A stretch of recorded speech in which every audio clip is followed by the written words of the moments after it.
Okay.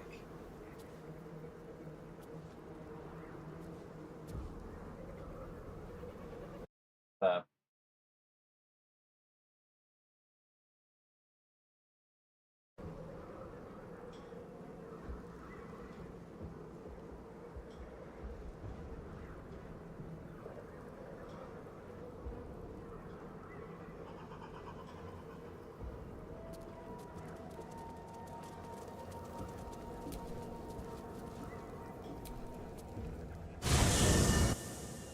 The curse has been lifted, the lands cleansed of the shadows. Kethric's reign of living death is over. Your courage has been tested, and in this at least, you have triumphed.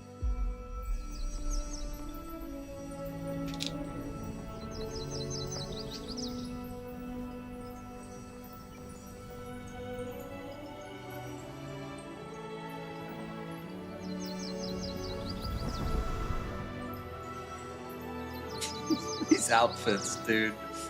Oh man. Gale. Oh.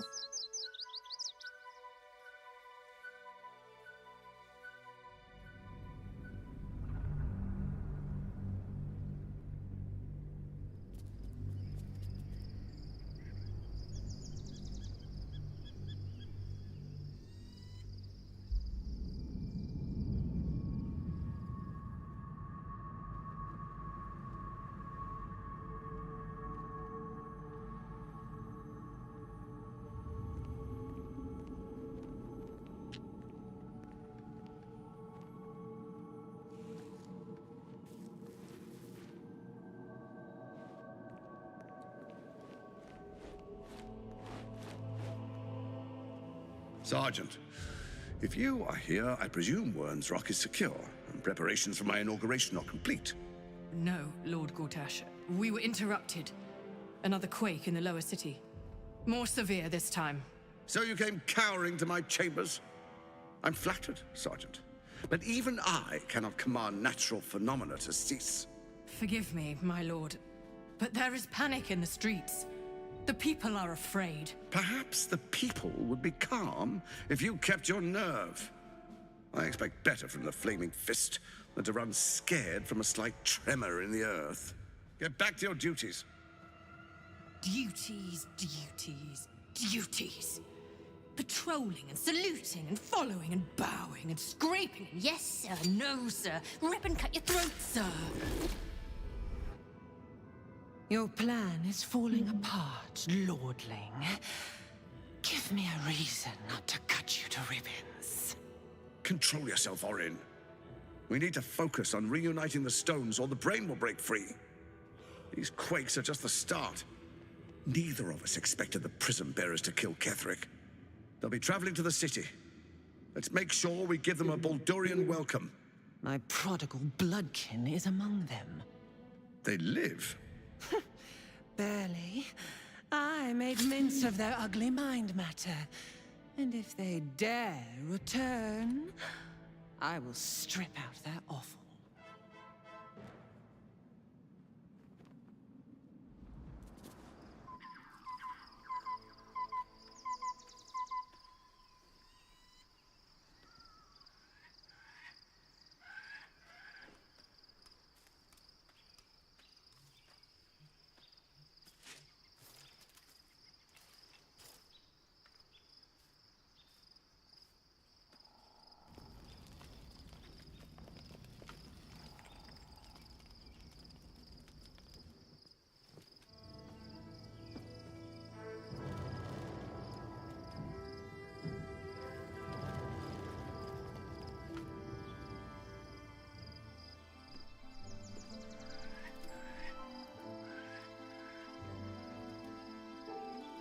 Beyond the campsite, the city waits in uneasy silence, one sleep away.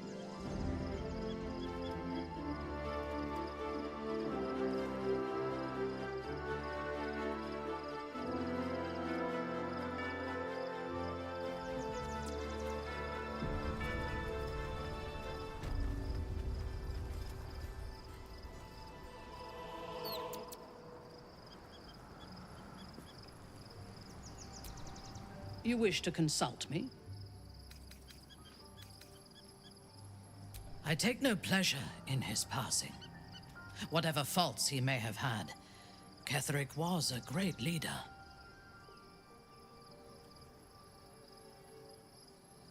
Of course. He ruled Moonrise for centuries. That in itself deserves respect. I believe he was an honorable man, but the gods used him as their plaything. First, Shah and her sister, then the three behind the Absolute. I sympathize.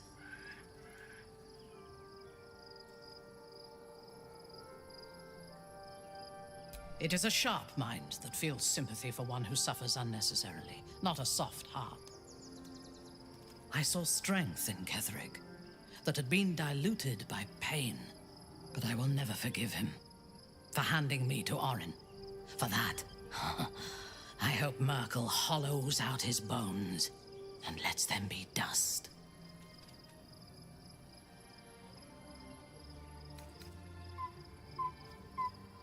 A true soul came to my city preaching a message of togetherness, accompanied by 2 novices. Menzoberranzan is not fertile ground for such messages. I killed them and hanged their bodies in my garden. I would have picked prettier corpses if my intentions had been aesthetic. This was a warning against heresy. I was not content with the warning, though. I intended to wage war on their insolent god and the rest of its followers, even as the flesh sagged and sloughed away from their eyeless skulls. Their audacity infuriated me. I had to know where they came from. Surprised it didn't pick up any of the sirens there. And whoever sent them was counting on my curiosity overcoming my caution.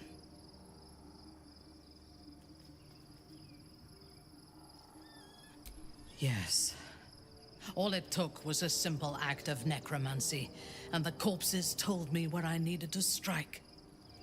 Moonrise Towers.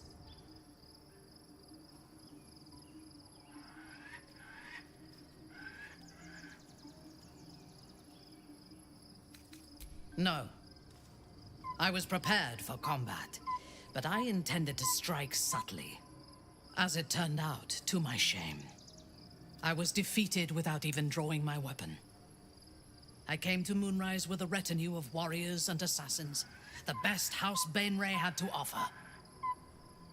I expected a battle, but found a fully laden feast table and a welcome befitting a house matron.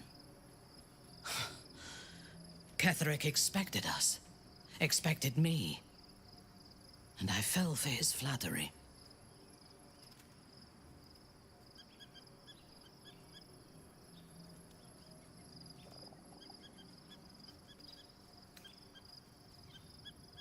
Perhaps I deserved what came after the welcome as well. Ketheric proposed an alliance between Moonrise and Menzoberranzan. I admit I was captivated by him. He invited me to the head of his table as his guest of honor. I was wary, of course. If I had been in his position, the food would have been poisoned. It was not the food I should have been wary of. It was the pale woman at the foot of the table. Orin the Red. We had barely begun to eat when she spoke for the first time. I only caught one word, my name. Then, quick as lightning, she climbed onto the table, a dagger in each hand, and skipped toward me, slicing the throats out of my men as she passed them. Few things frighten me. Orin is one of them. Ketheric held me still, his hand on my shoulder, the grip tight enough to crack the bone. When Orin stood before me, she touched the dagger to my eye, drawing out a tear of blood. "I want this one," she said. Ketheric nodded his permission, and I was taken below. You've seen the horrors of the colony. Orin kept me there for days. She forced me to watch as my men were processed. Some for food, others as thralls. And then she placed the tadpole in my eye herself.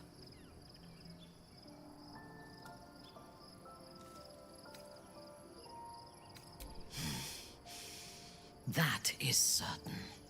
You know the rest as well as I do. There were massacres before the Grove. Religious communities mostly. Those who refused to convert. Then there was you, and now there is freedom. Soon there will be vengeance.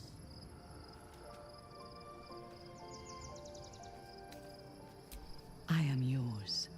Come to me.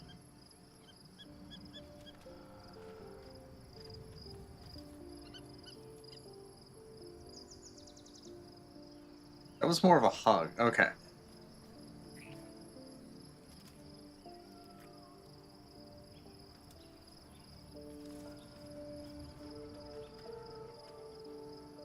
Enough. We still have a war to fight.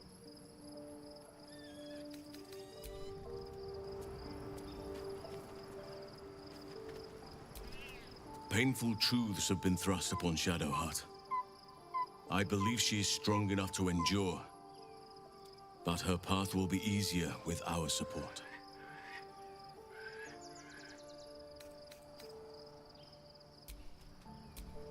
Oakfather Preserve, I've been unfair to you.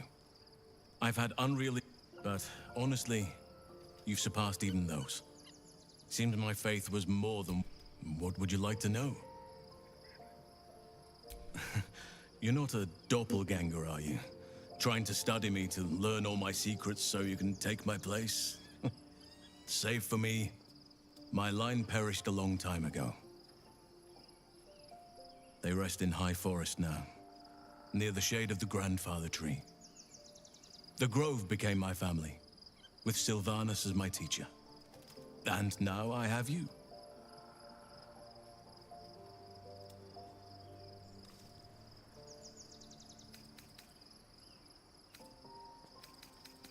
It was a long time ago. The wounds don't heal, but they become more bearable.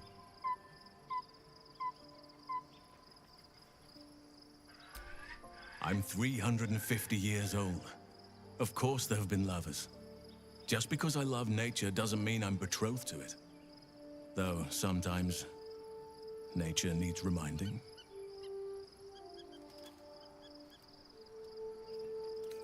Well, I didn't pick this scar up in battle. I was in wild shape. Only I forgot it was the season when bears are particularly social. A she-bear claimed me as her own and did not appreciate being spurned. Right now, I bed down alone, I'm afraid. Perhaps once I talk less of curses and parasites, my fortunes will improve.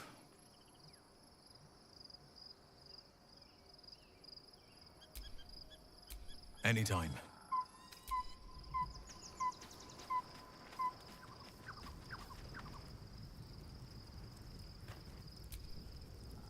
Darling?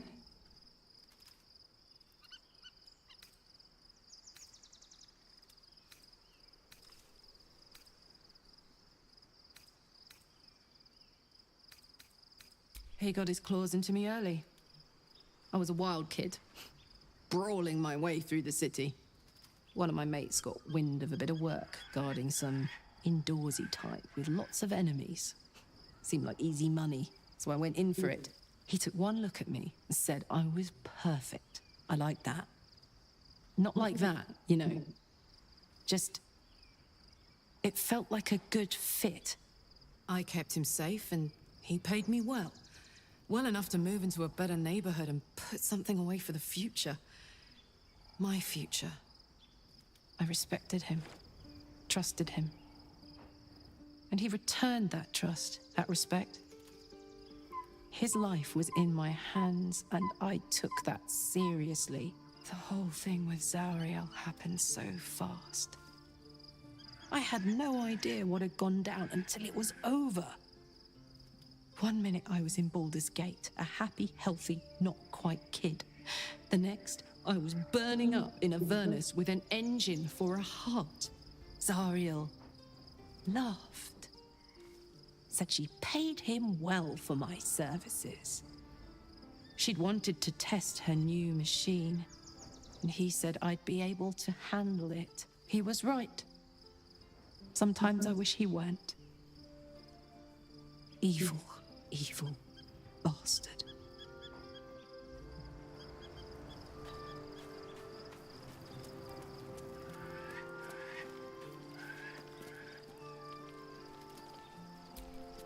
Aren't you a sight for sore eyes?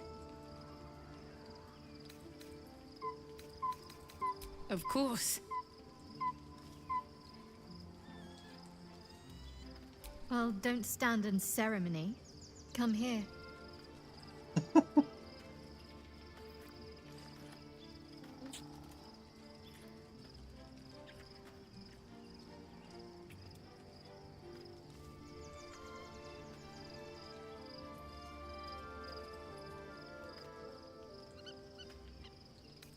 Not sure what to feel. My parents are alive, and I need to save them. I'm lucky to have you by my side. I don't think I could face what's to come otherwise. Fine. What's on your mind? No notes. You've been considering all we've been through. I think I was very lucky to find such favor.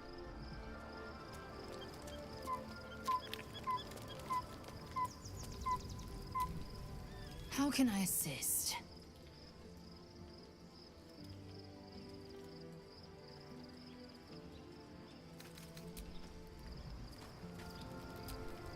Well met.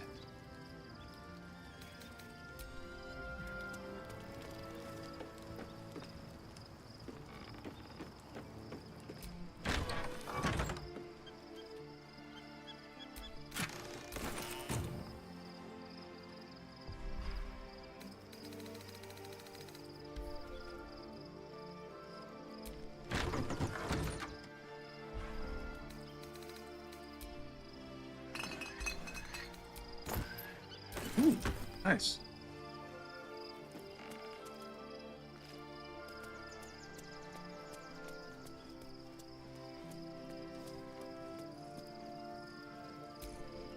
Shadowheart has found a little bit of herself again. Selûne cannot take all of the credit. She may have lit the way, but it is the cleric who took this step. That speaks well of your taste. I've heard my share of bad ballads about things I never did. If you have questions, ask. Just don't expect my answers to rhyme. It was Baal alone we faced in our time. And bad as that was, he had no elder brain for a lapdog then. Help won't come from the history books, or from any old tales I can spin you. This is your story to write. There. Have I fulfilled my role as your wise and wizened elder?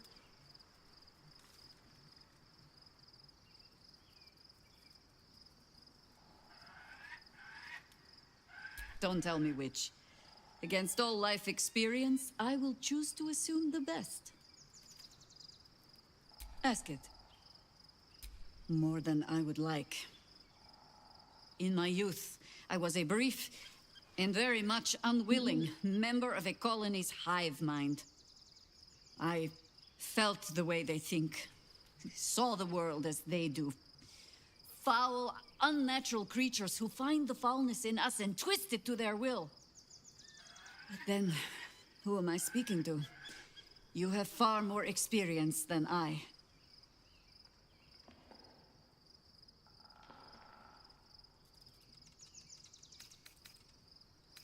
I believe you.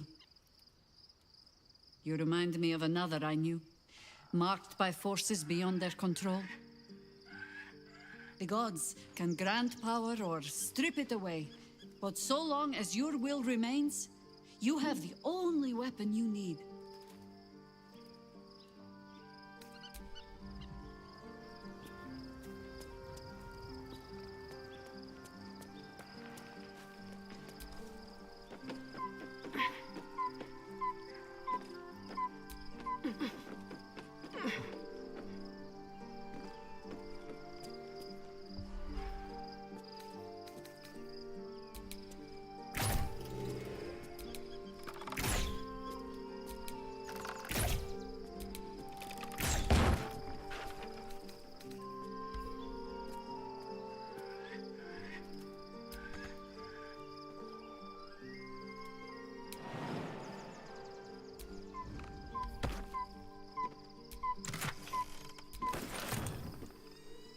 It's nice.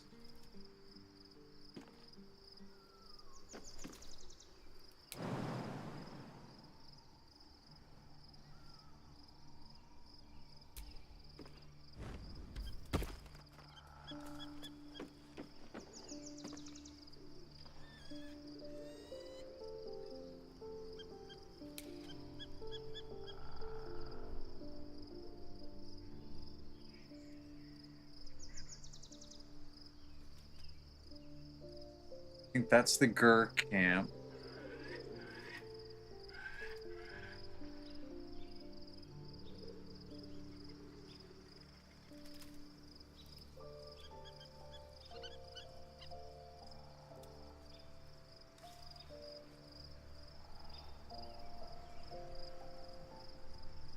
Yep, and then over there's the monastery.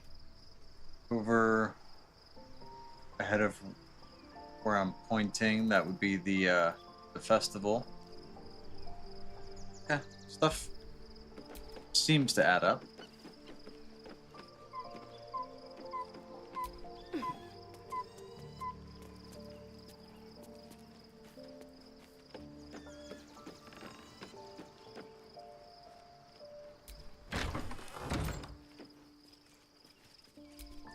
The figure doesn't acknowledge your presence.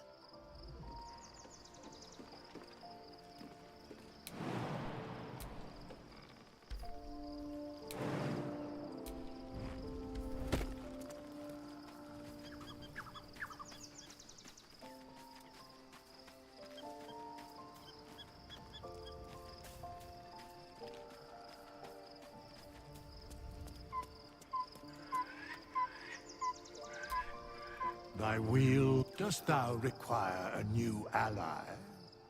Or mayhaps a resurrection instead?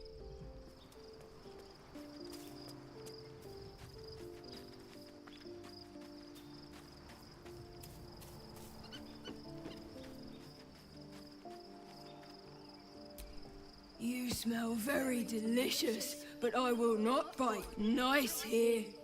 The caves. Ooh, more.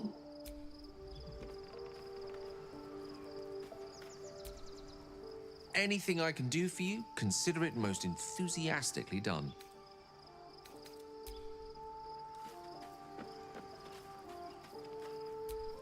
The gate is closed, as is Cazador. Cazador and his rite of profane ascension. An imperial soiree, attended by devils and spawn alike. A grand ceremony to honor one exalted vampiric master. And elevate him to an unfathomable station. To place him in a position of such esteem. The world will yearn to kneel and offer their necks.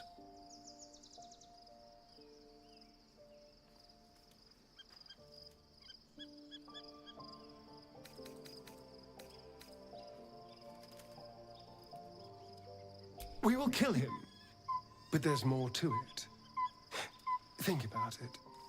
It sounds like Cazador, for all his evils, has gotten further than any of my kind ever have. He's on the verge of a miracle.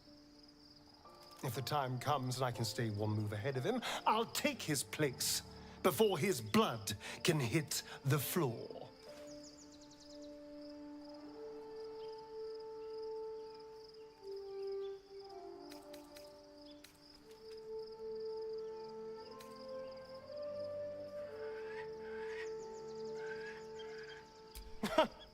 What's a handful of the wretch's servants? If they're anything like me when I was enslaved, they're all but begging for death anyway. After 200 years of shit, pure shit! I think I deserve something better.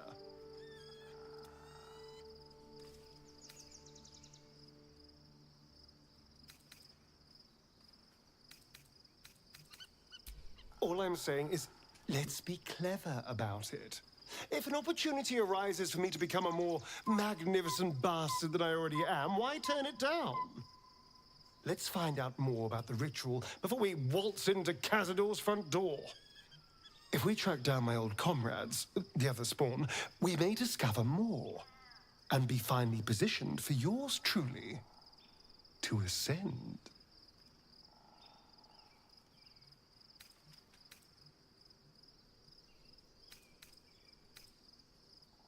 We're going to Baldur's Gate, the city of 1 in a million chances, splendor, and squalor. Anything could happen. If we don't find my brethren, they'll find us, likely with bared fangs. We should get to them first. Then we can make their pretty tongues talk. Unless Cazador's change their orders, they'll be in the dens of this town, seeking prey.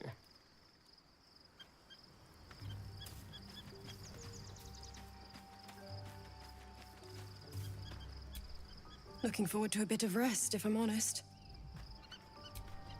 There you are. I have awaited your arrival with great anticipation. Come closer. Feel my voice rattle your bones as I proclaim our victory. Moon Maiden Selûne, hear me. Ketheric Thorm, traitor, apostle of Merkel, is dead at last. My mate, Most High. Darling Isabel is safe and well. Safe and well, and return to my embrace. Blessings upon the slayer of the Wicked One. Dude, his daughter's right there.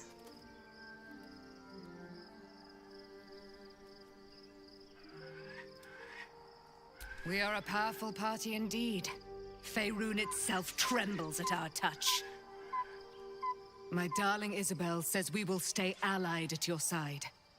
I am pleased to hear it. Pray, ask, and I will tell. Do I not radiate with my mother's brightness, her glory? There can be no doubt. I am of her silvered flesh, her celestial womb.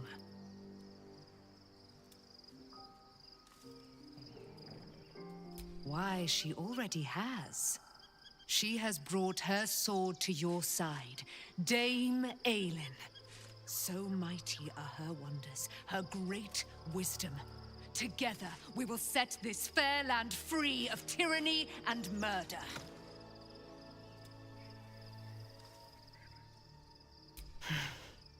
Ketheric Thorm, father of my one and only love, enslaver of Dame Aelin. Ketheric Thorm never did trust me, even when he worshipped the Moon Maiden. He was threatened by my love for Isabel, by her love for me. When she died, curse the day, the hour, we each of us mourned bitterly. But Ketheric's pain could be touched by no aid, no boundary. He turned to wretched Shah, the Lady of Loss, for relief. And she whispered into his ear, poisoning his mind. He and his loathsome advisor, Balthazar, lured me into the Shadowfell, claimed they'd found someone in need of my aid. There, they trapped me in their infernal cage. I was killed, murdered, made dead over and over and over by justiciars of every make and kind. I was reborn, for it is my nature. And Ketheric fed upon my immortality all the while. But lo, the brute is dead, and we live!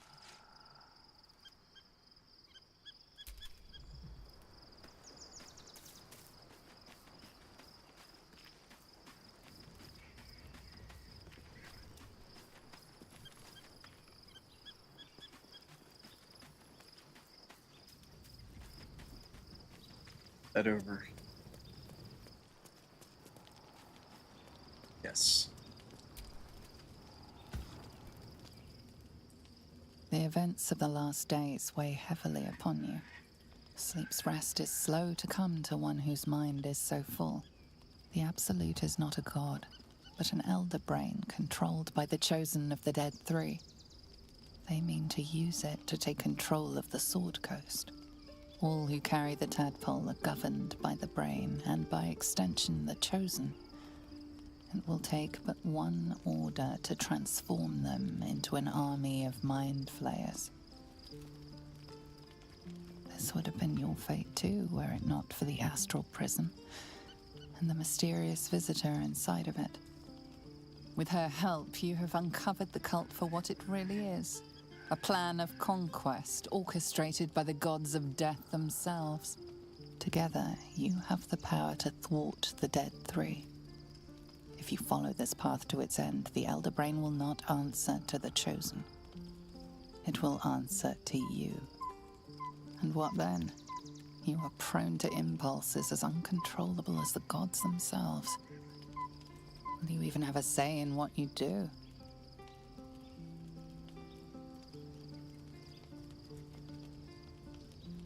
Will you liberate the true souls from their parasites and their religious delusions? Or will you use the power you gain for your own purposes?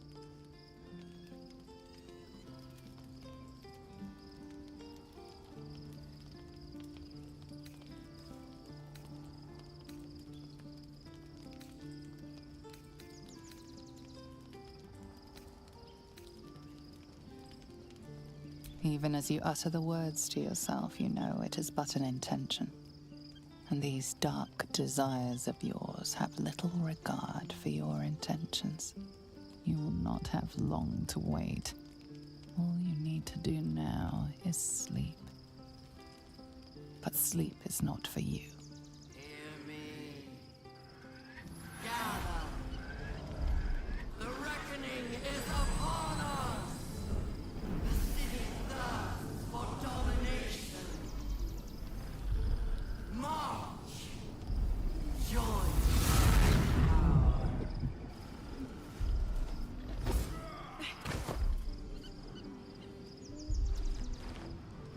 We're under attack.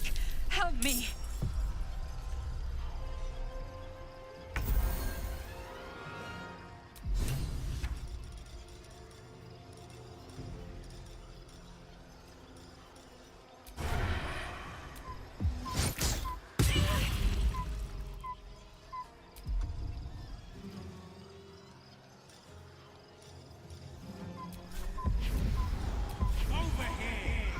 Furious prune tart.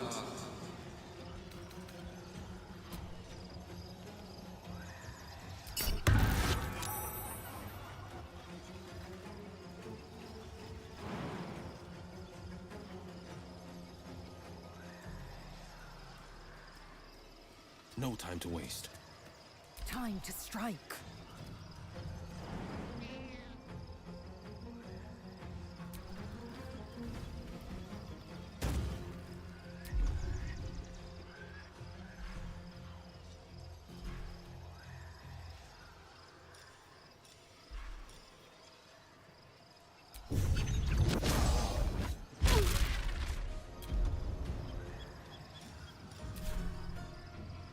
On the move.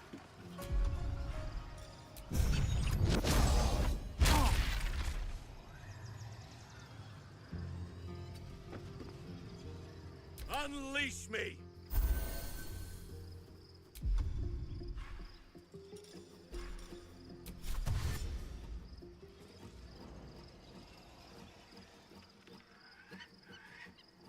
There!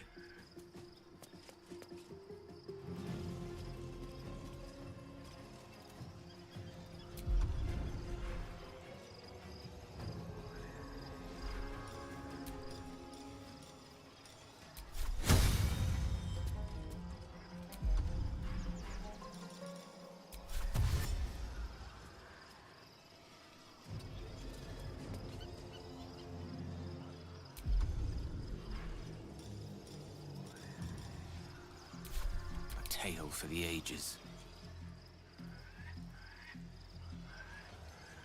Knight to King 5.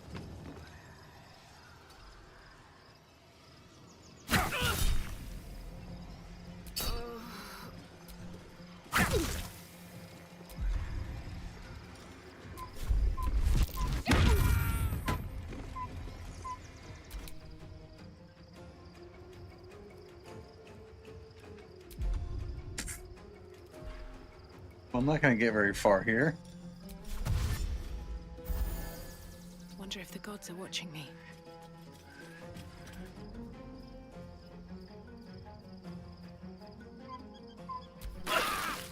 Fight your way to the portal. I need your help. Aye, aye.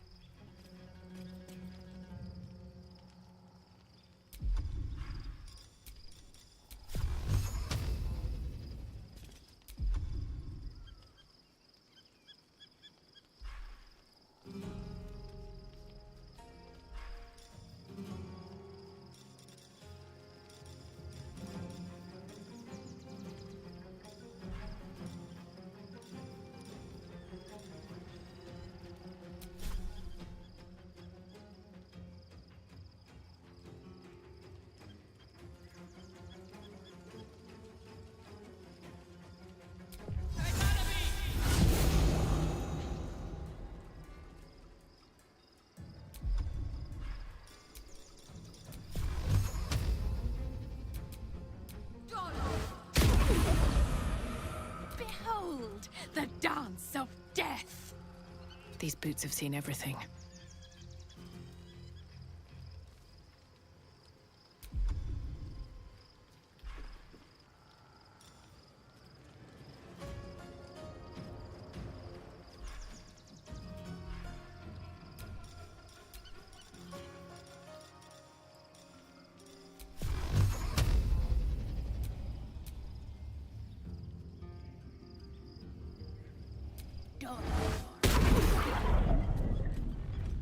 Oh, are you kidding me?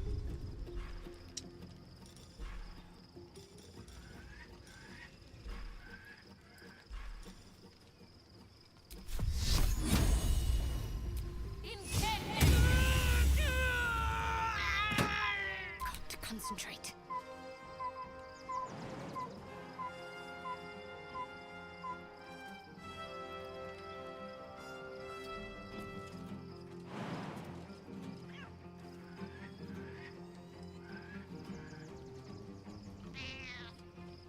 Have to keep going.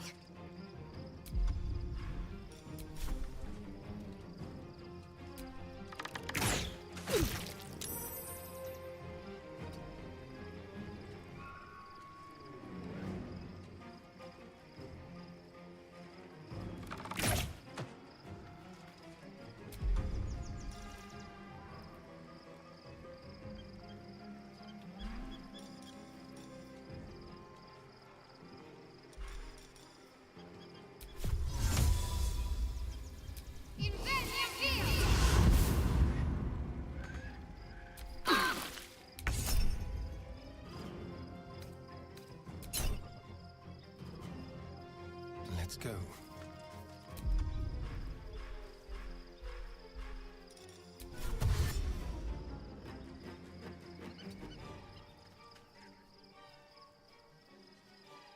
Fresh orders? Oh, she's there because main party. Nice. That makes sense.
I think I could go another round.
Your body's a temple.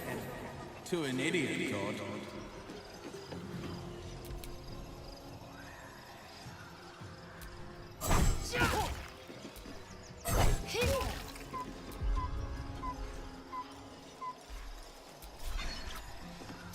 Come quickly! I can't do this without you!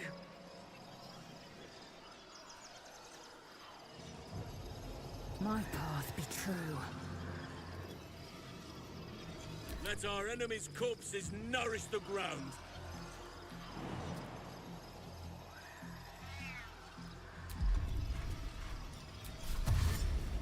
It shall be done.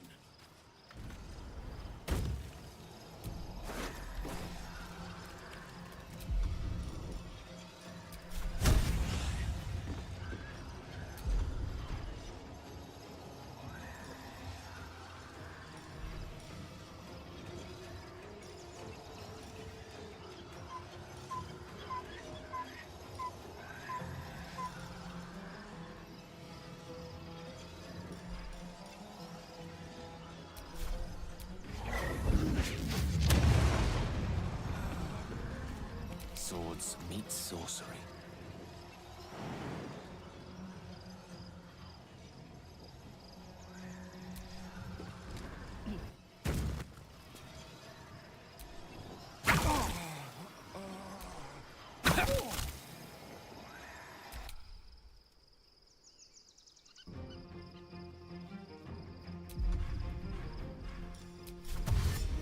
I'm coming for you!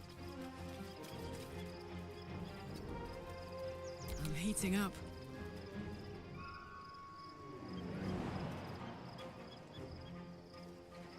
Hup.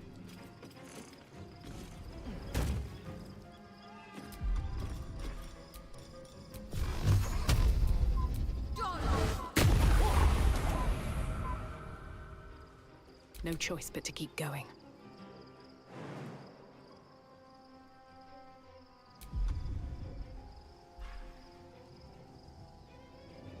Did I fly? Yeah.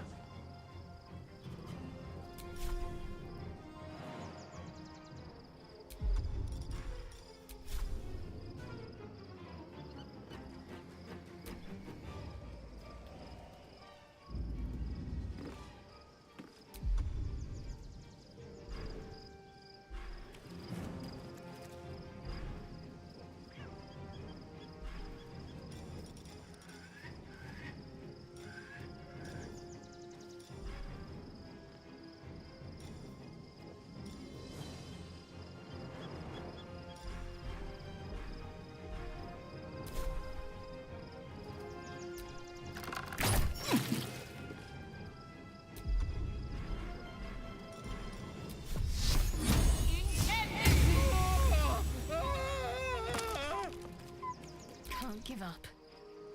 Worth a try.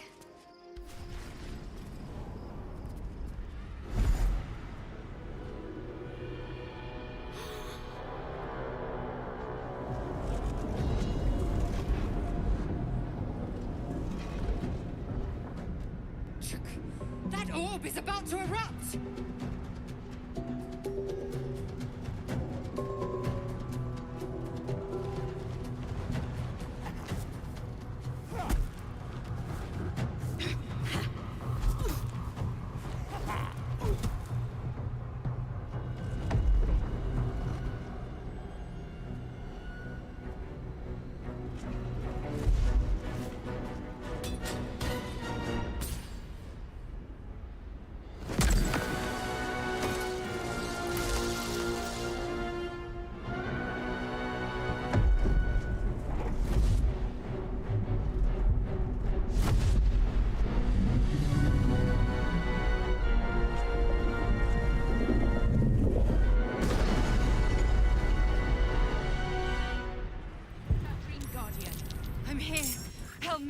I'm under attack. Nothing hurts anymore.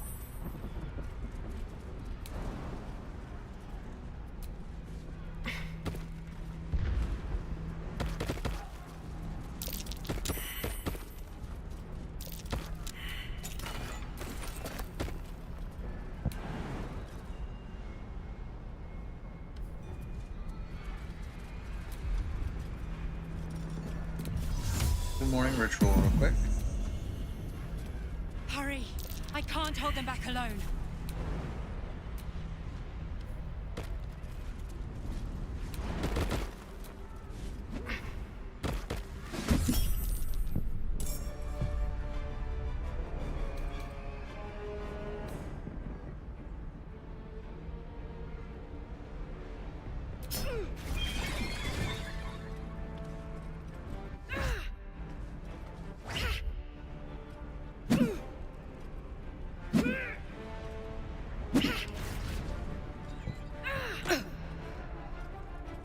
Friend of mine, you will be cleansed. These wounds are too much to bear.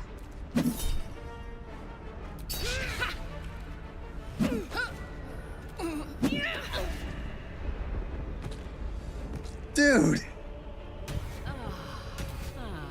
What's next?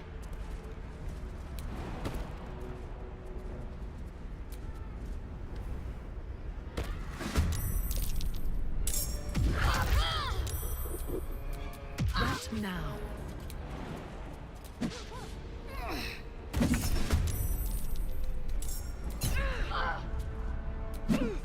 Everything is clear.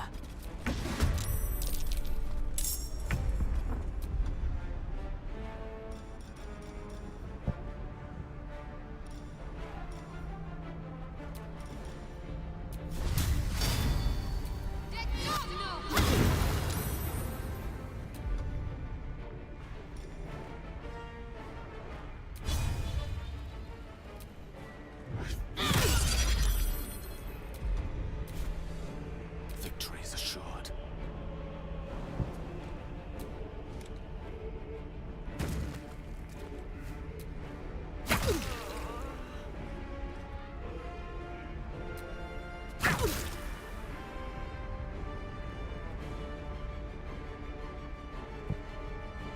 Of course.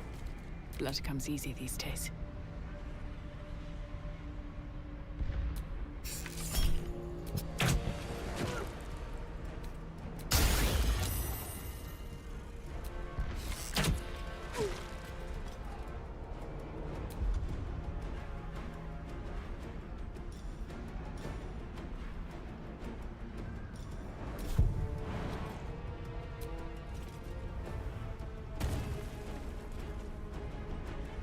We shall prevail.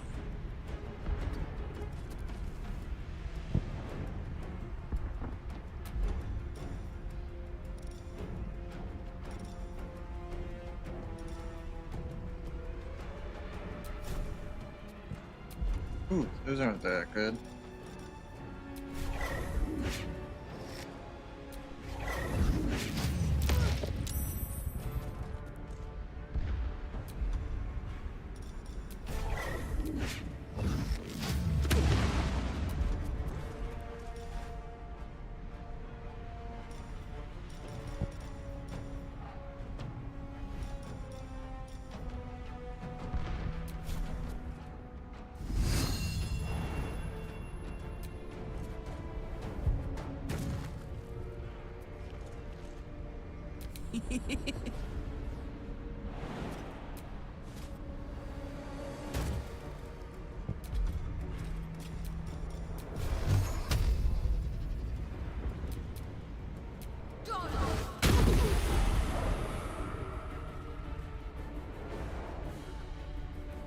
Count on me.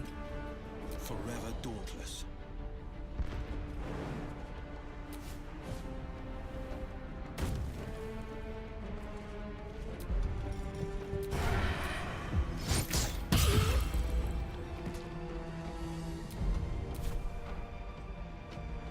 Two steps at a time. I will ascend.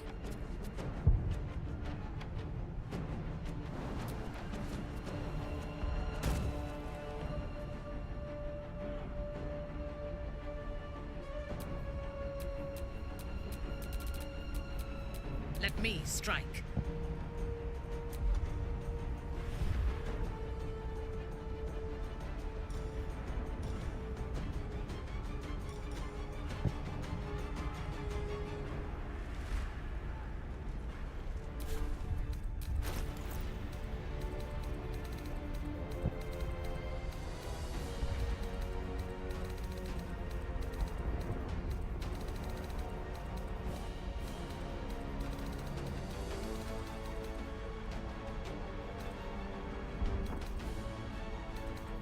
Where's my scroll book? Okay.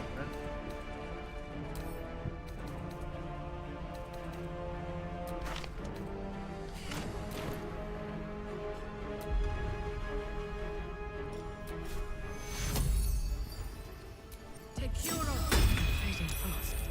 I must heal. I am fury. I am death. Taking position.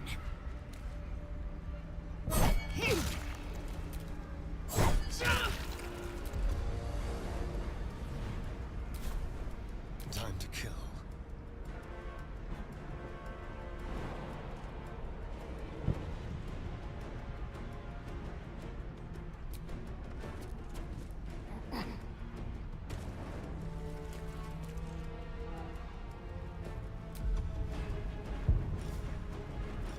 Oh, I already used it. Okay.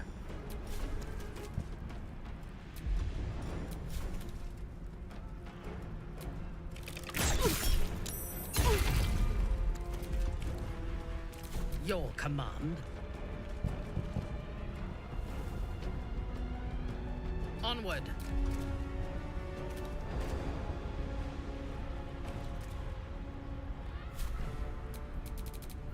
Ready and waiting. Well, certainly waiting.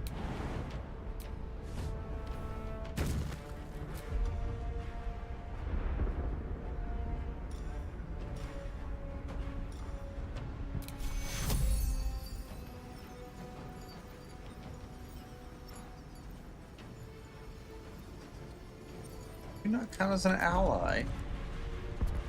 What?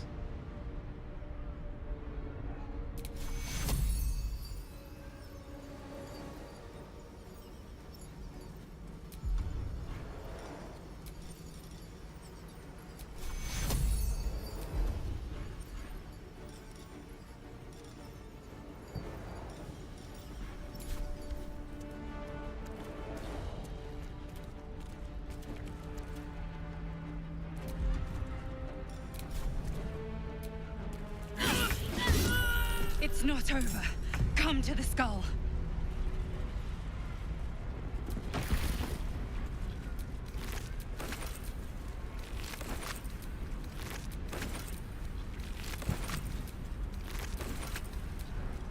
I need you now.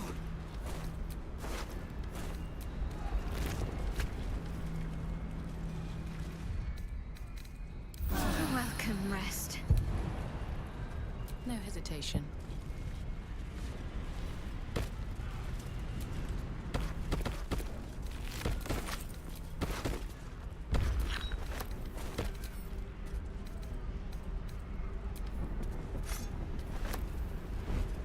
The skull. Come to the skull. I'm working on it. Ah!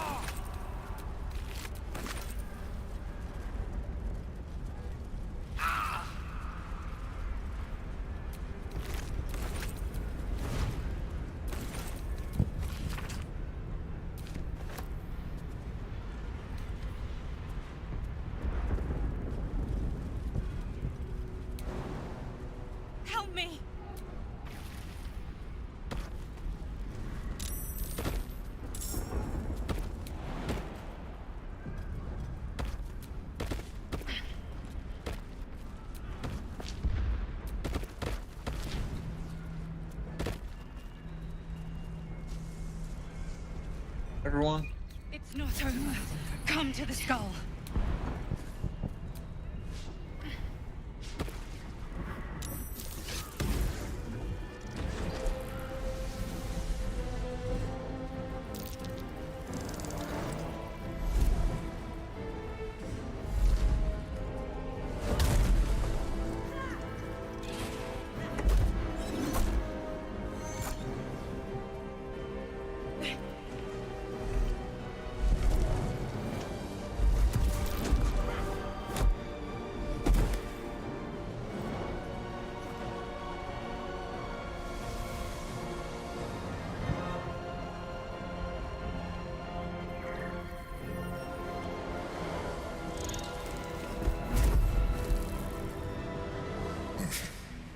Before you do anything, I am your ally.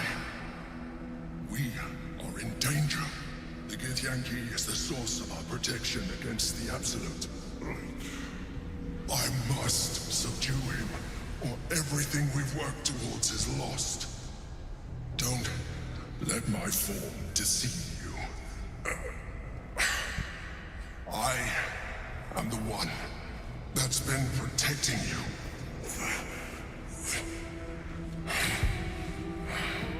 I am the one that came to you in your dreams. Help me.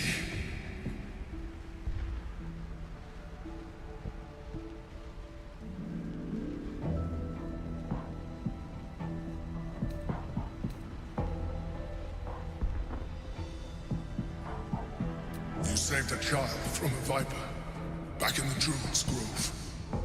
You slept with the Drow and Dara. You pleased her. You saved the Asima Night Soul from her soul cage. You let me live last time we were here, though it brought Blackheath's wrath upon you. Your continued existence as yourself, and not a mind flayer, should be all the proof you need. Now, help me.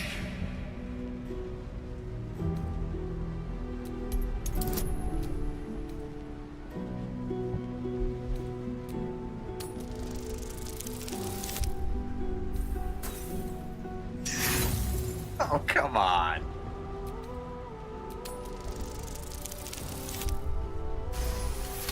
Ooh, that was a little close. Despite your best attempts to be subtle, the Mind Flayer's awareness is You must be joking. I am telling you my thoughts directly into your head. But if you insist on taking a look for yourself, be my guest. Nothing in your colorful existence to date could have prepared you for this.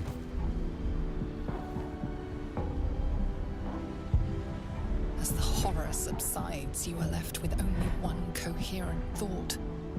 You must do whatever you can to subdue the Githyanki.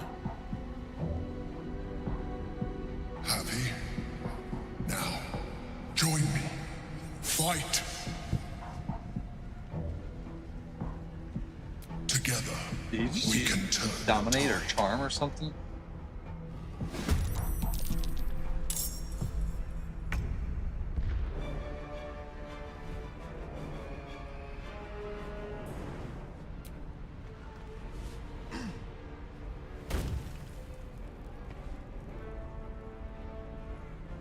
Fleet of foot.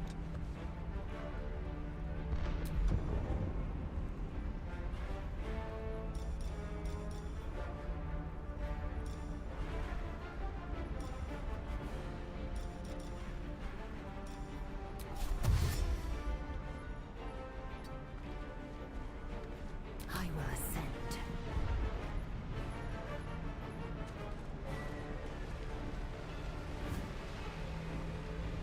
Few of them at the moment. You're up there. Ooh. You can probably Misty Step up. Taking position.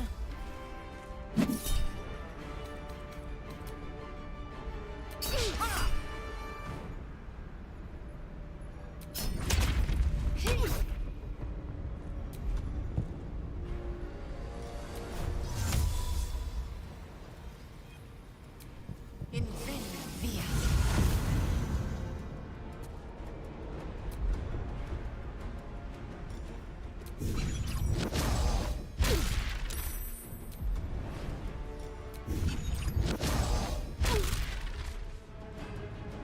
Let none stand in our way.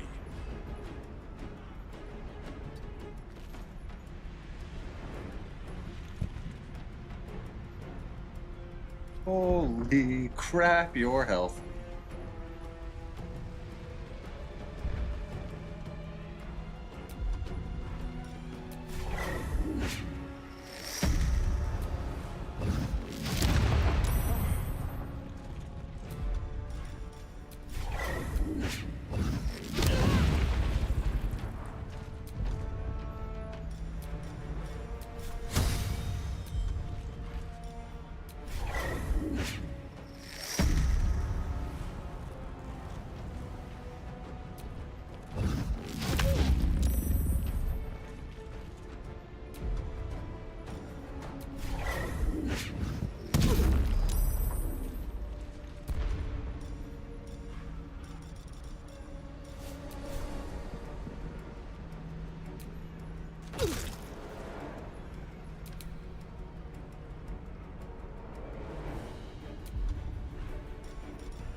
Oh, I messed up the order.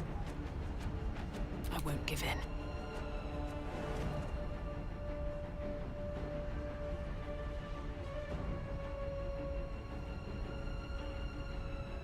Are you kidding me?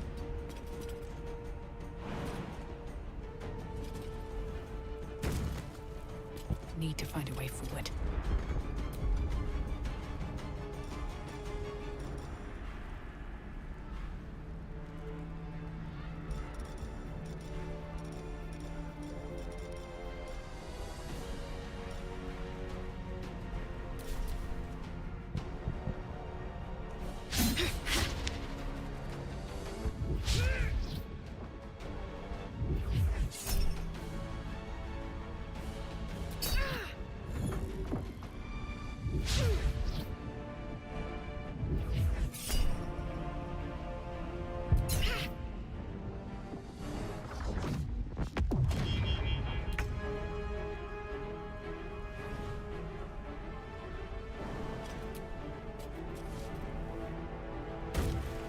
Knees high.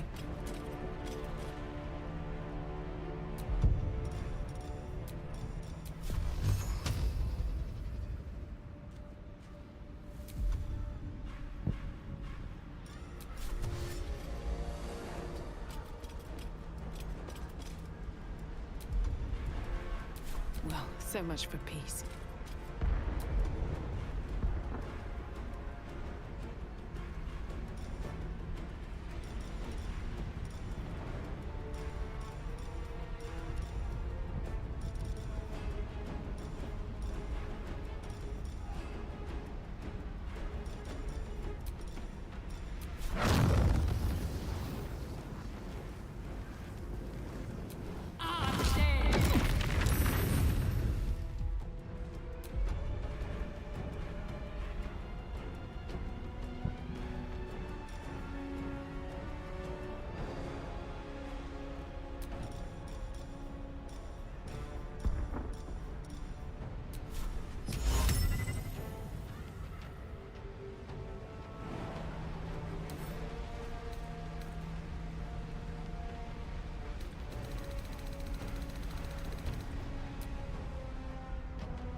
Yeah, they're all monks, so that won't matter. Okay.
I will not fail.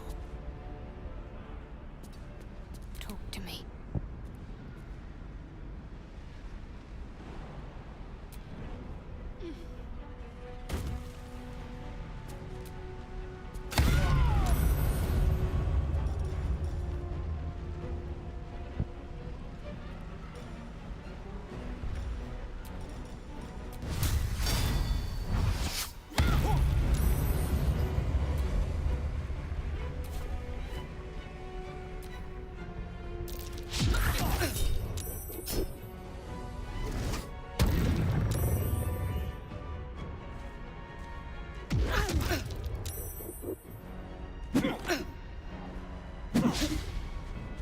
I need healing.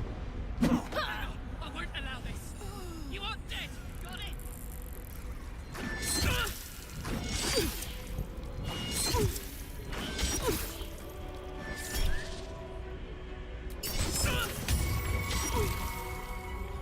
Destroy the Honor Guard.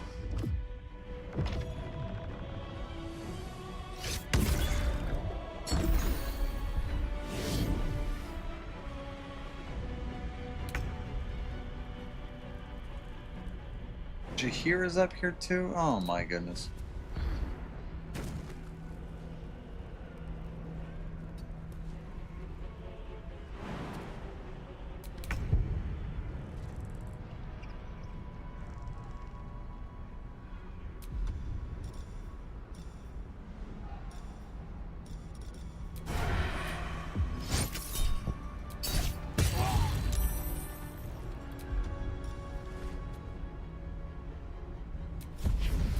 Idea. Victory awaits.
bloody fray!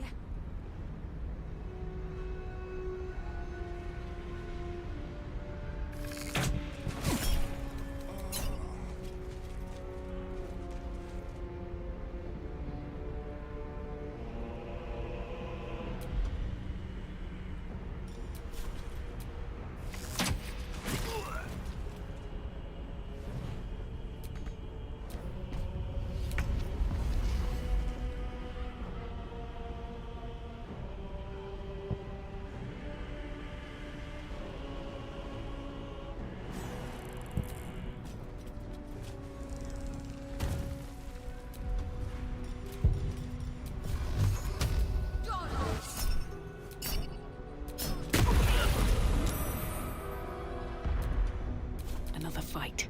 Let's go.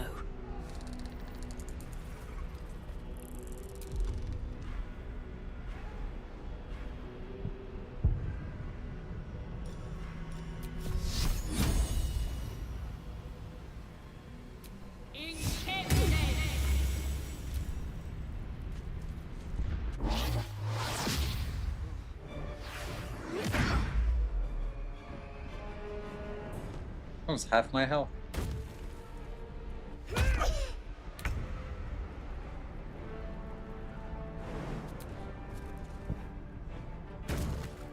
Over here.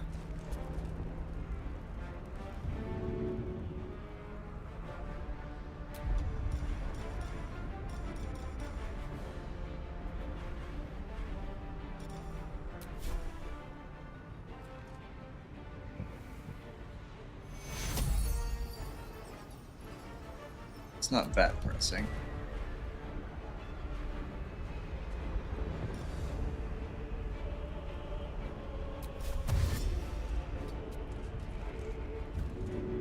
On your command.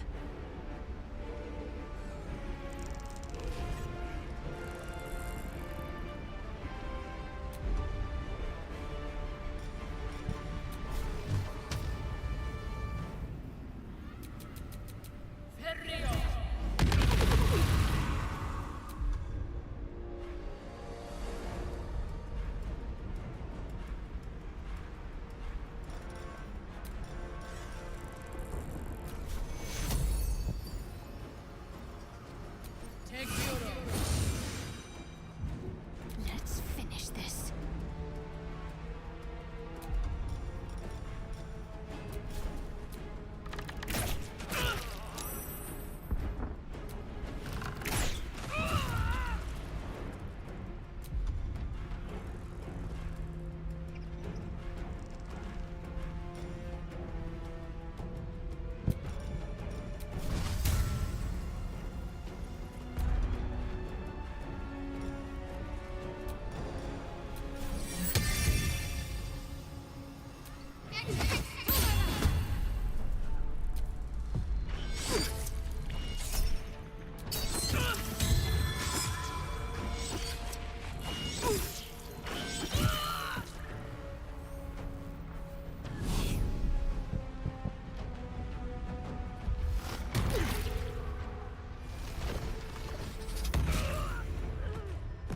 Did 60 damage.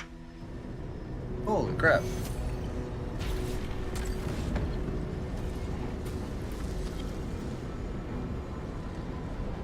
Thank you. That was too close. Don't look at me like that. I am a mind flayer. Yes. Without me, you would be a slave to the Absolute. It's obscene. To owe my life to a damned geich. No more lies, no more tricks.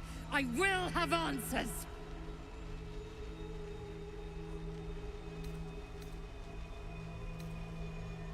You grew attached to a mere disguise, but you judge without even knowing me. I was someone once. Someone just like you. An adventurer. I came from Baldur's Gate, though I was never one to be constrained by circumstance. I longed for more. That longing brought me to Moonrise Towers on a search for treasure. To a colony of mind flayers who caught me, changed me into what I am now.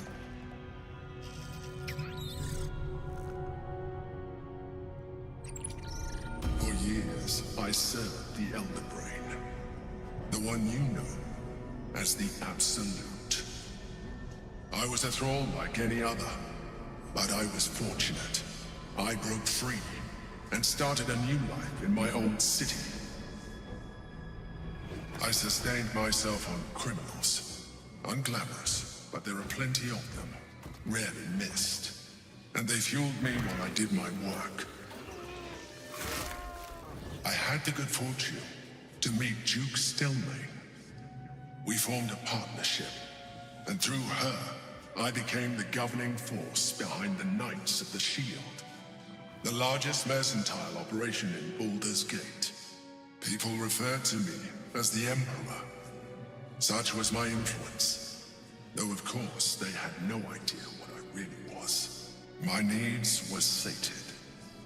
I was happy for a while, until my true nature was discovered by the tyrant himself, Lord Gortash. He tore me from my home and brought me back to the Brain, where I became a slave once again. A slave he continued to call the Emperor. The name was intended as a slight, to remind me of the heights from which I fell. But I have grown fond of it. It encapsulates well who I've become.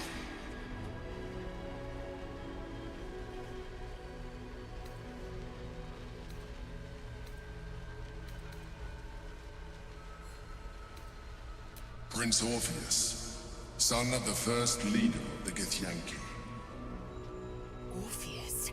Impossible. He was slain by Justil Kithrak himself. Quite possible, I assure you. His power has been the source of your continued protection against the voice of the Absolute. The power to disrupt hive-mind communication. It is the same power that enabled Orpheus's mother to bring about the fall of the Illithid Empire eons ago. A power she passed on to him, and that I leveraged for you. When Orpheus's mother left, a usurper took her place. Vlaakith declared herself queen of the Githyanki. Vlaakith wanted his power, but Orpheus rose against her, and so she sealed him and his honor guard within this prison. Bound by infernal chains, Orpheus could never leave. Bound by duty, his guard never would. They were close to breaking my hold on that prince. And if they had succeeded, we would be lost. I am relieved you have embraced your potential enough that you could help me eliminate them. Alone, Orpheus will be much easier to control.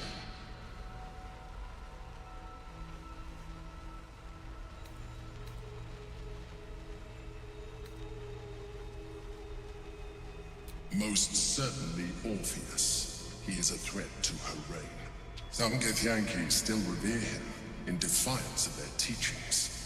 Vlaakith was safe as long as they believed him to be dead. But as you can see, he is very much alive. I don't understand. The histories claim the prince was burned to ash in the skies. Your histories are fabrications. The prince was not killed. As you can very well see, he was in prison. She kept him this way because she was reluctant to eradicate such power. Power that she might one day wish to take from him. If the Githyanki ever find out what she has done, there will be civil war. Vlaakith will be finished. A very good question. One that I have been unable to answer. That Orpheus lives at all is ruinous to Vlaakith. She has done everything in her power to keep his existence a secret. That Gortash and the Chosen found out about it. This is impossible to explain. But it was important enough to them that Gortash sent me to retrieve it. The moment I found it, I felt a change. My free will returning. I followed the feeling inside and found Orpheus. I realized what the prison was for. Containment. While my body was within the prison's bounds, my mind was free. I could resist the Elder Brain, the Chosen. Better yet, I could plan to overthrow them. All I needed to do was subdue Orpheus and find allies in the outer world. You.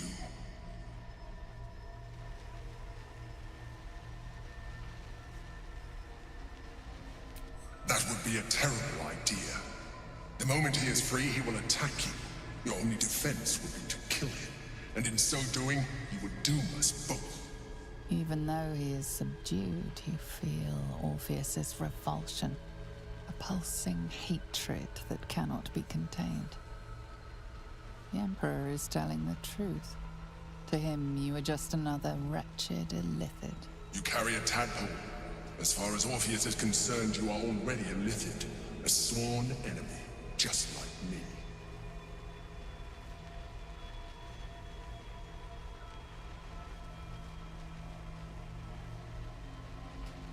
I'm glad you think so. I agree. But there is one thing that you have that I do not. My original body was destroyed when I transformed. Yours continues to limit you. As an Illithid, I have far surpassed who I ever was before. You, too, should embrace this change.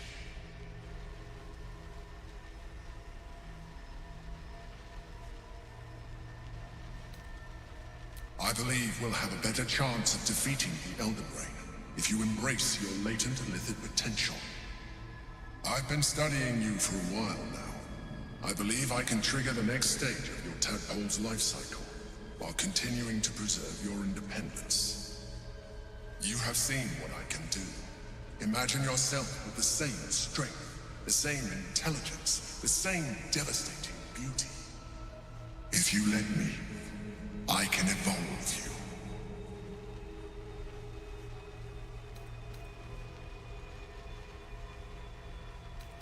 You will be able to do things you never thought were possible. There will be physical alterations, of course, but only partial. You will retain most of your current form, and you will soon see that the benefits outweigh any perceived loss. The answer is twofold. One, I can, but it would kill you, as I told you before. Two, why would I? You have done well with the limited form you have, but you would do far better as an Illithid. So, do you wish to evolve or not? Even as you say the words, you feel a lurch of disappointment. Your mind bristles with Illithid potential. How could you be so cruel as to deny yourself what you want most in the world? I felt that. It's your nature. You cannot fight it. So embrace it.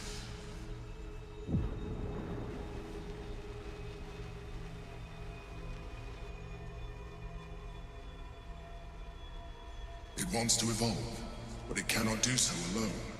It must commune with another.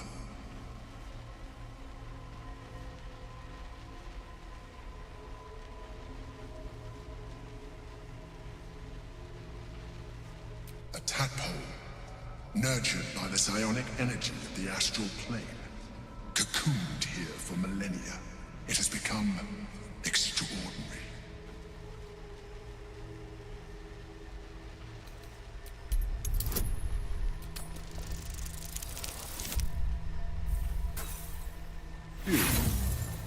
Come on.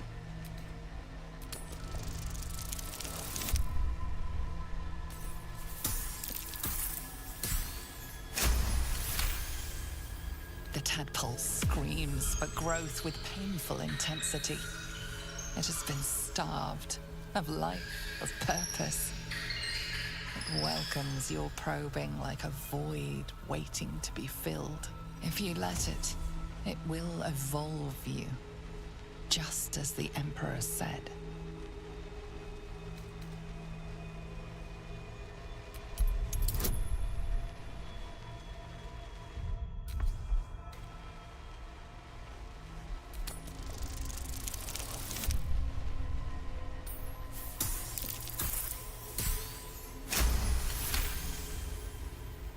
A wave of disappointment, stronger than any you've ever felt.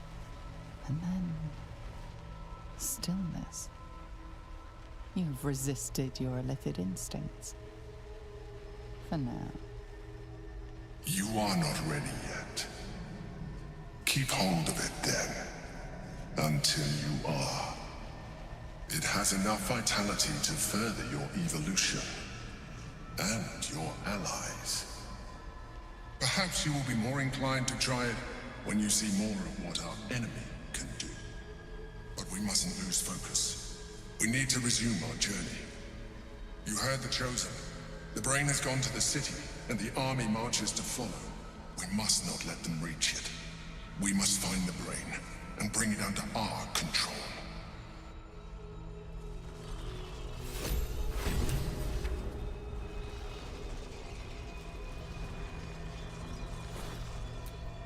All right, what now?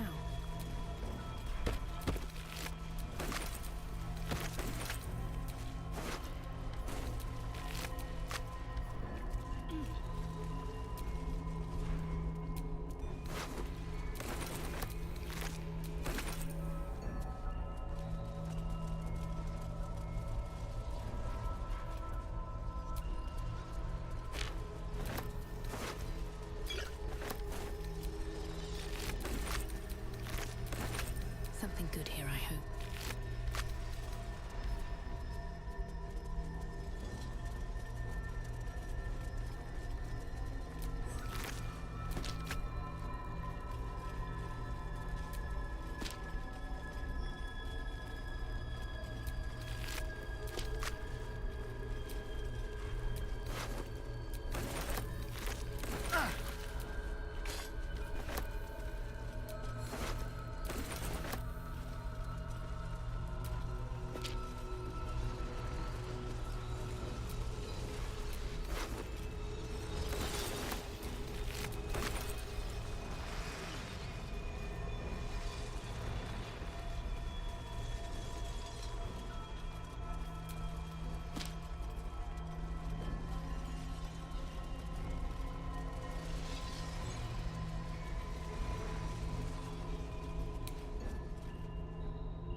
Free for the taking.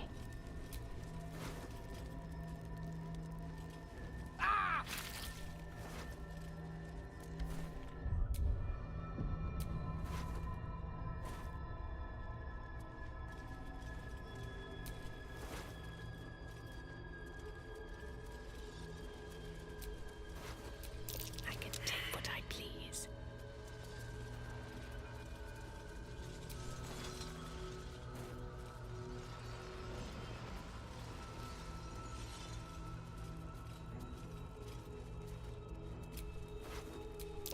To take from your noggin to mine.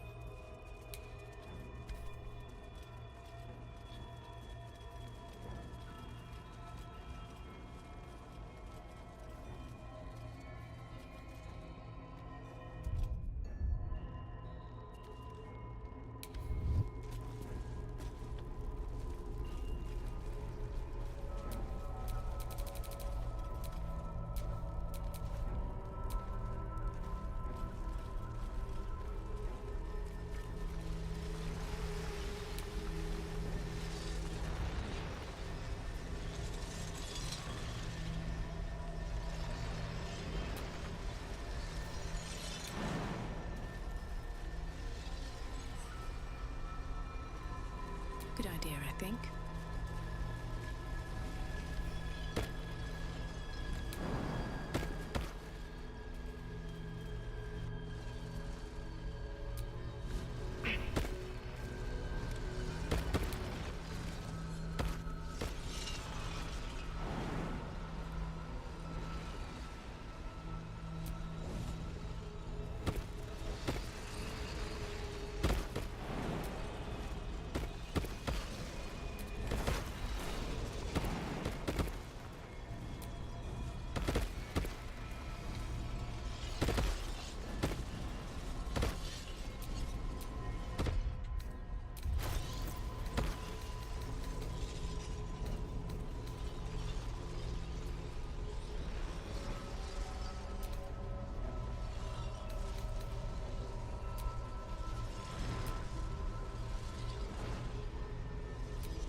I hope this is important.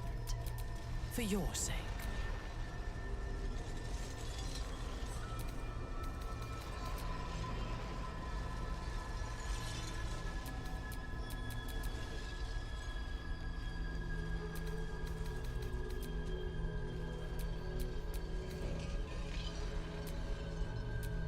Damn, it's good to be alive.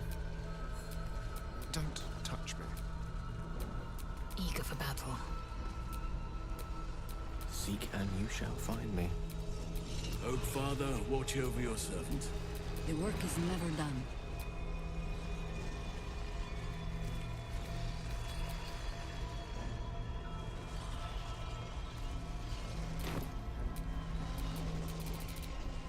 No one stopped me yet.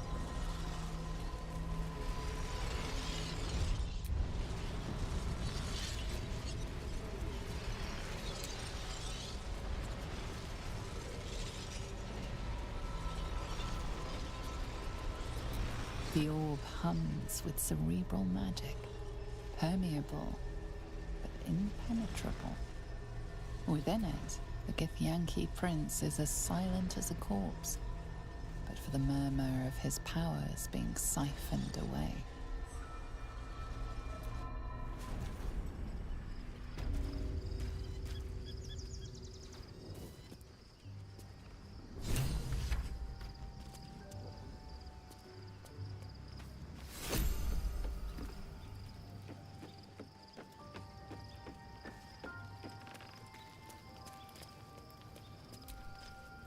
Orpheus, Gith's only son. He lives. It is not the Geich visitor that Vlaakith would destroy and Voss would set free. It is Orpheus, the blood of the mother, the prince of the comet.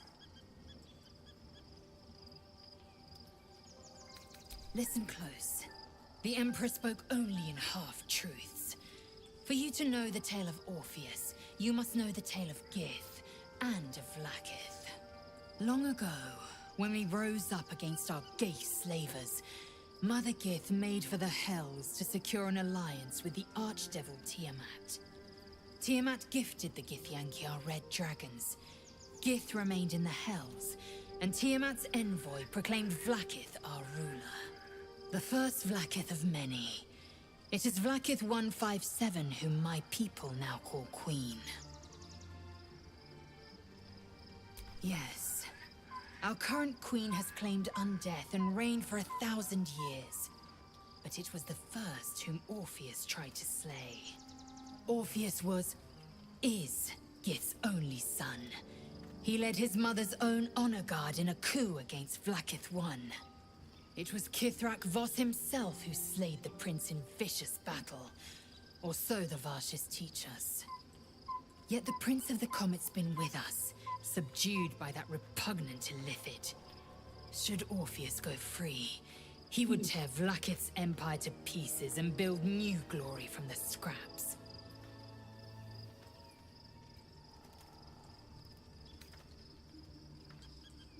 The seed and the sower. Every word Voss spoke, he spoke true. Orpheus is the living proof of the Queen's lies, and the living weapon that conquered our Geich slavers. One word from his lips, and the people would doubt. 2 words, and they would rage. 3 words, and they would bow to the true heir.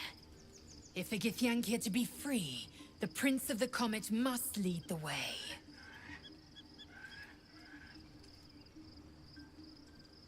What about him?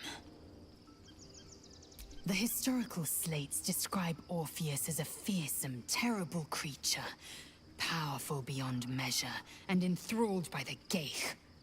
So mad with power, he'd smash through the Githyanki Empire and deliver the shards to his Illithid masters. And glowing with such psionic force that he and his red dragon blazed a trail through the skies.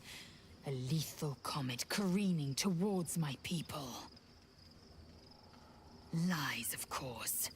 Vlaakith spread a false image of Orpheus as monstrous betrayer, and her knights as the butchers who sliced him through. She was right to fear him, I'll grant her that. So great is the comet, it could shatter her reign.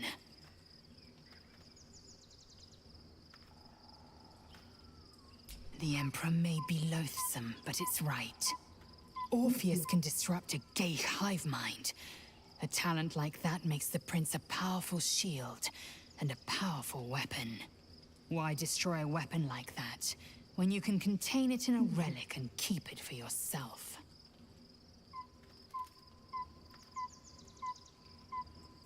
A weapon is only an asset for as long as it isn't pointed at you. The means of Vlaakith's own end has been ripped away from her. Better to have Orpheus killed than to risk his escape. Better to risk the rise of Illithids than let the Prince of the Comet deny her the godhood she craves. Orpheus is honor guard, loyal to the end. Trapped by Vlaakith in the same prism holding their noble prince, fruitlessly hacking at the sphere that contains him. They see us as Geich, tadpoled husks in the Emperor's thrall. I regret their deaths, but I pledge to live as they perished, in the service of Gith's son. Very well.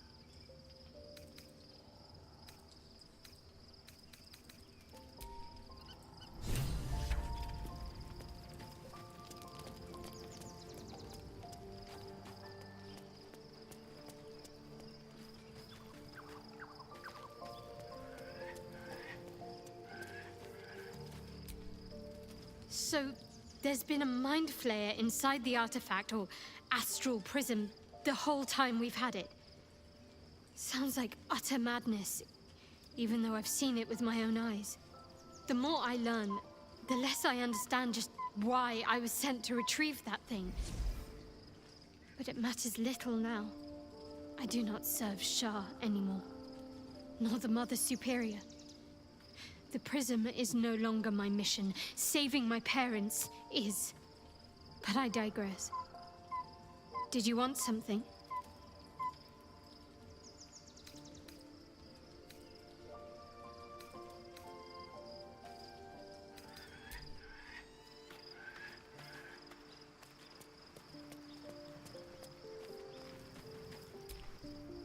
Darling?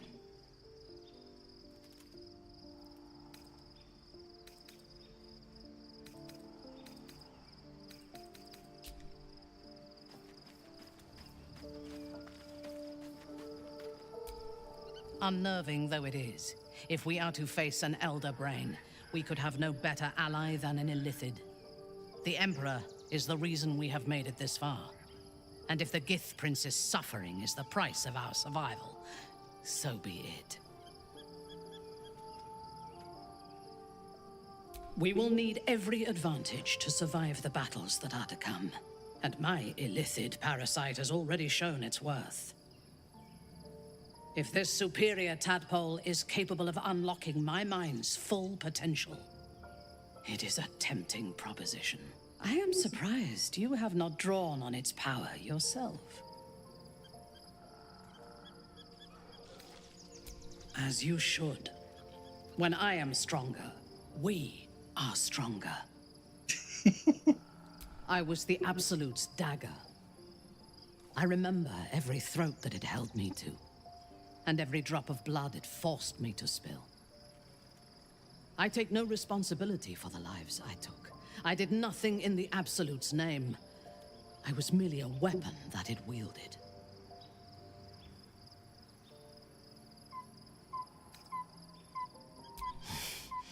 You have my sympathy. The tadpole, the Absolute. They work together like a drug. I did not feel I was compelled to act against my will. I felt ecstatic to serve. Every action seemed a deliberate choice. The best choice. Even though I could no more have resisted its commands than flesh can resist decay. Even rational minds like ours cannot reject such a powerful influence. The Absolute can make the impossible seem inevitable.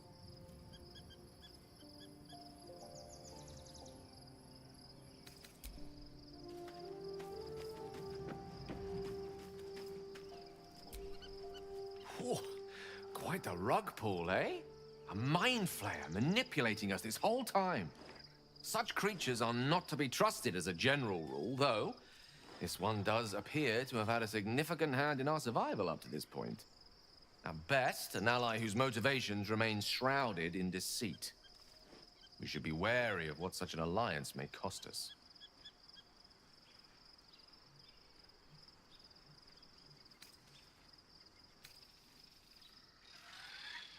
I can only imagine what I could do were I to adopt the biology of a mind flayer. You've not taken this power for yourself. So I can only wonder, why offer it to me?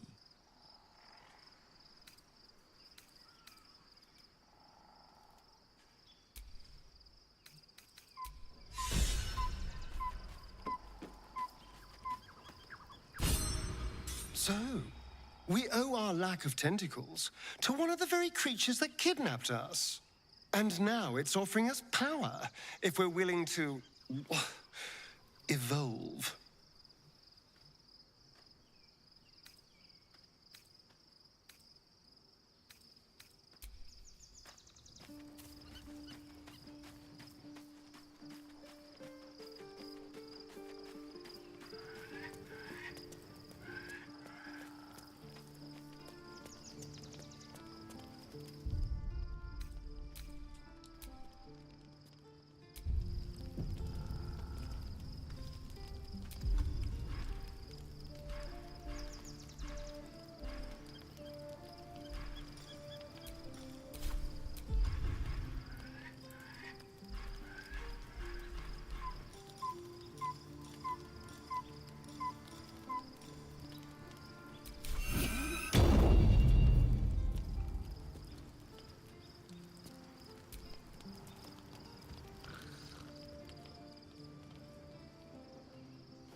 Be honest.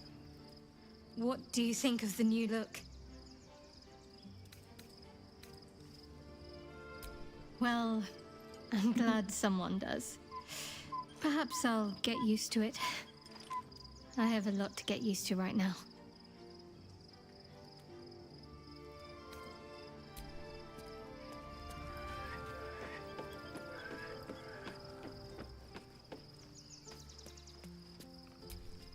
I was concerned when I saw Shadowheart creeping about with a blade in the dead of night, but it was just to cut her hair, it seems. It suits her.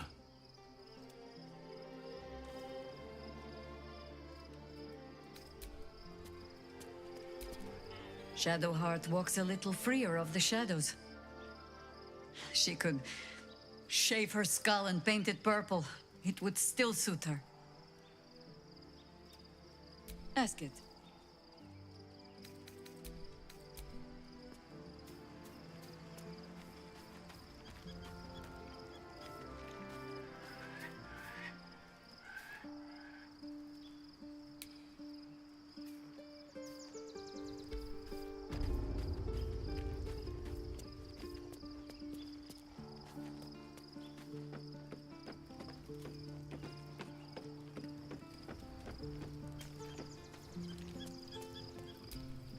Love Shadowheart's new look.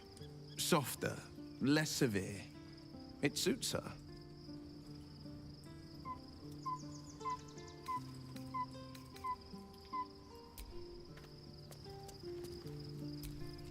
Something is different about Shadowheart. New facial creases, perhaps. A fresh battle scar I hadn't noticed. Bah, it eludes me.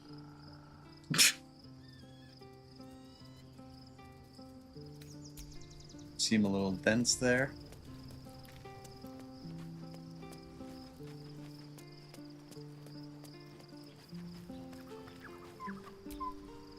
Gods, Shadowheart looks like a stack of gold.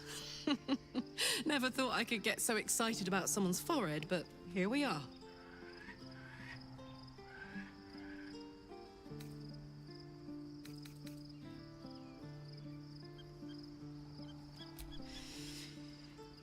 Yeah. I had the same thought. So much has happened between then and now. Maybe we just got a little caught up in it all. But I'm not going anywhere.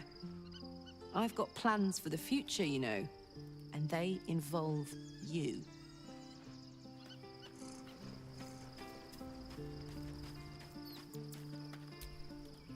Shadowheart looks different.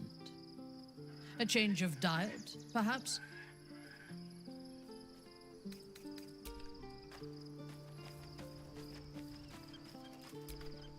There's no more radiant sight than that of someone who's learned to love themselves anew.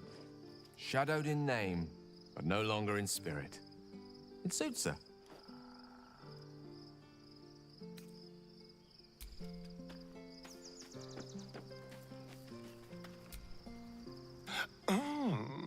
We have a new look for a new Shadowheart. Nice as it is, she still doesn't have the best hair in the camp.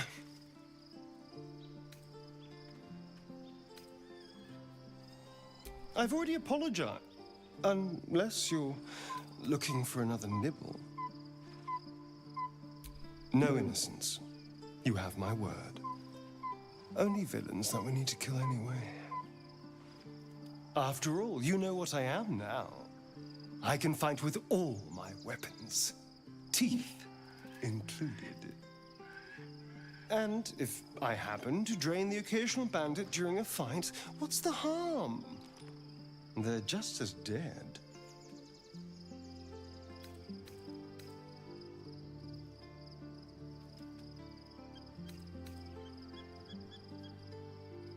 Of course! That sounds eminently reasonable.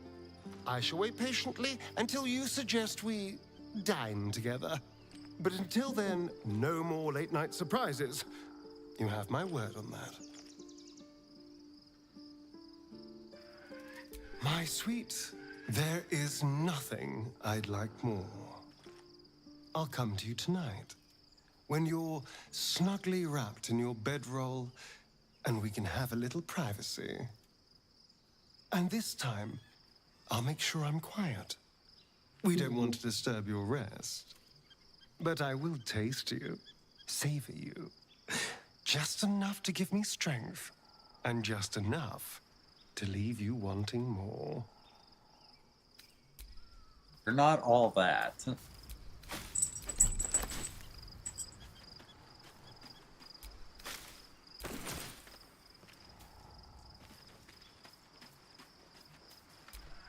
Begone, friend. I have a darling to adore. Our thoughts are as one, my friend. You must face the chosen of Bane and Baal. I will do my part to see them laid low.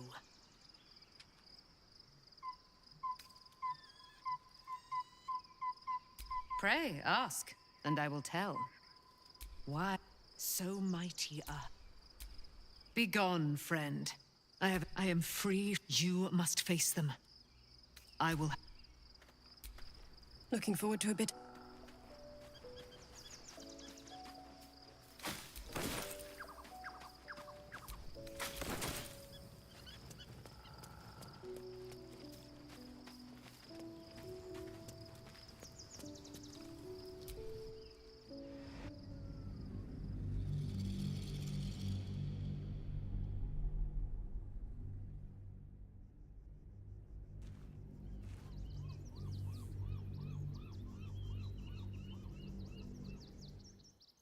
We must find where Gortash and Orin have established themselves, and take their nether stones.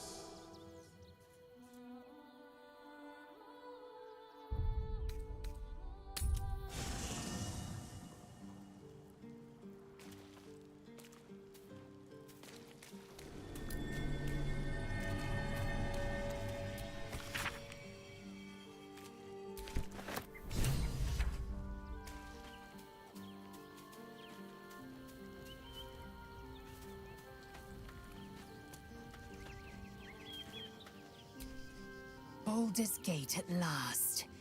We should find Sharess's caress. Voss will be waiting.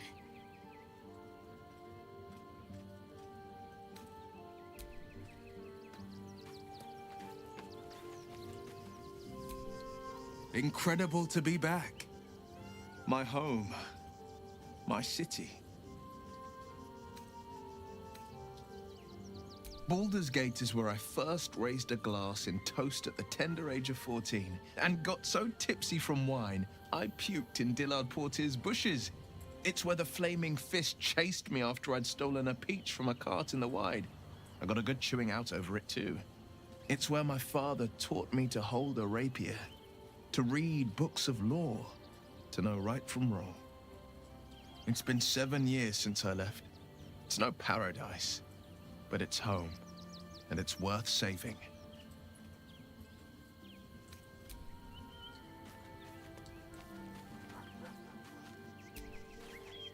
Aren't you a sight for sore eyes?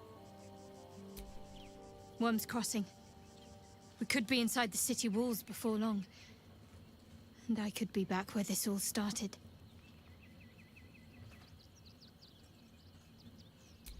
I hope so. So long as I'm willing to stroll right into the Mother Superior's trap, they have no reason to not tell me where to go.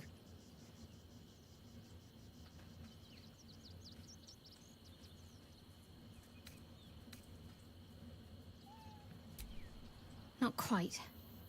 Above all else, protecting our base of operations in Baldur's Gate was the reason I had to surrender my memories to begin with.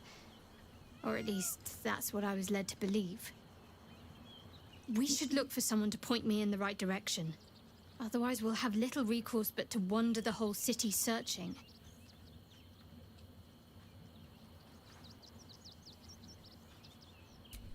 I know what you mean. And under different circumstances, I'd like that too. But first things first, I'm afraid. Worm's Crossing is a choke point. If I wanted to intercept a new arrival, I'd find somewhere before the bridge, blend in amongst the crowds, and wait. Most people seeking entry to the city will be refugees. I'd look wherever they're gathering.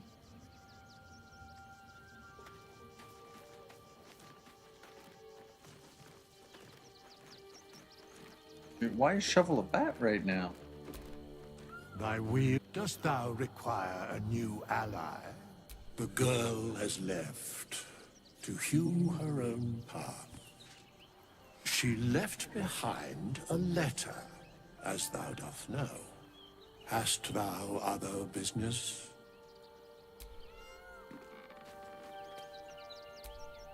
Civilization beckons at last.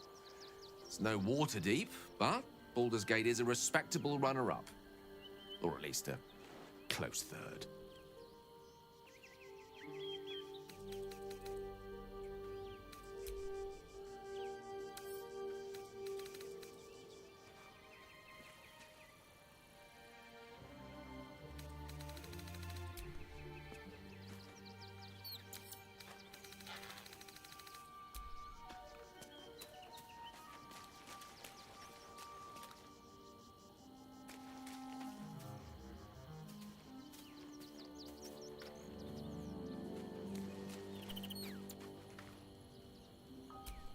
The next urchin that tries to pick my pocket will lose its hand.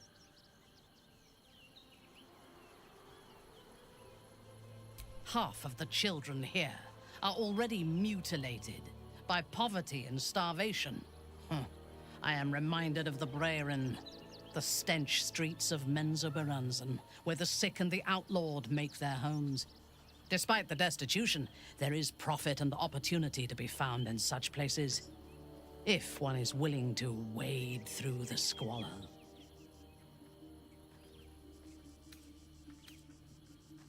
You have never visited?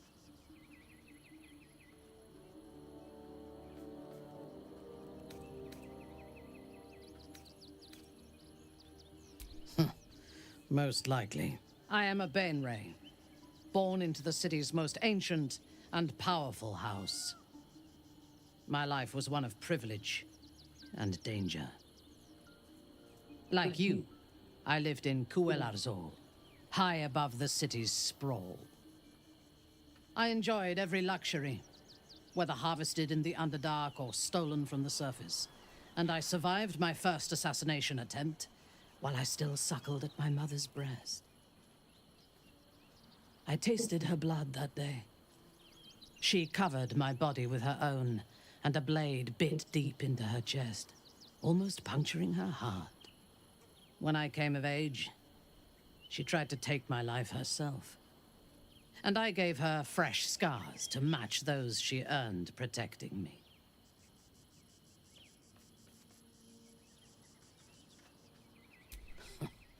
I expect so. If the world were to end, I think my mother would survive to rule over the ruins.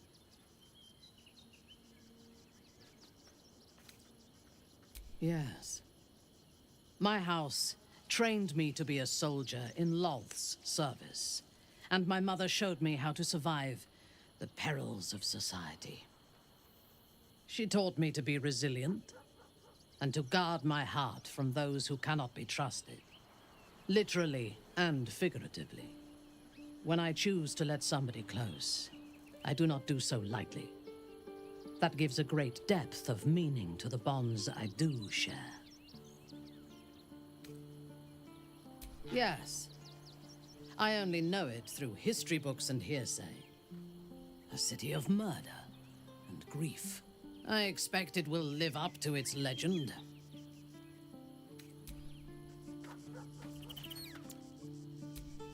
Keeping very well, I hope?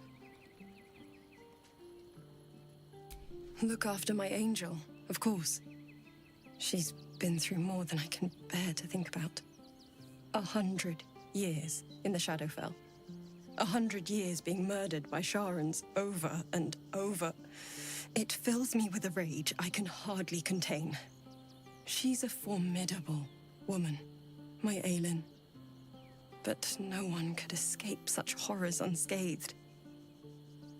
She's in my hands now, and I intend to help her through whatever's to come. We'll both of us stand by you when the time comes to put down the horror that threatens this city. We are your allies, for life. I mourn the man I knew. He was wonderful.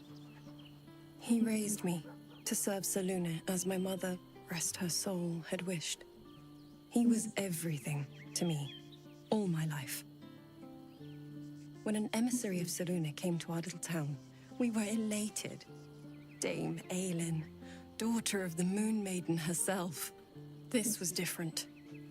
It was like I could see my fate in her eyes. Lucky for me, she felt the same way. But my father was skeptical. Aelin is immortal, after all. I understand it's strange. There's an imbalance between us, certainly. But I suppose loving Aelin felt the same as loving myself. It was natural. Then... and this is where I still need answers. I died. I'm not sure how, why, but all was black. Next I knew, I was being jolted awake. I smelled musty air, I saw shadows. And then my father's face. So changed. So hideously warped. He told me we'd be together now. Said Aelin was dead. I couldn't speak. Could only run. I found last light within the shadows. Made a shelter there. Prayed my father wouldn't find me. By the time Jaheira came, I'd pieced together just enough to know I'd been dead 100 years. That my father was the source of the horrors that plagued my home. He's gone now. But I suppose the man I knew died when I died. The man he became, that wasn't the father I knew. The one I loved so very much.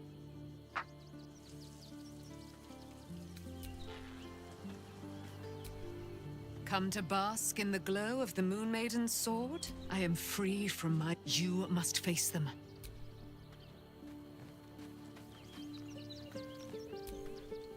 Worm's Crossing, the welcome mat of Baldur's Gate. This is it. I'm almost home.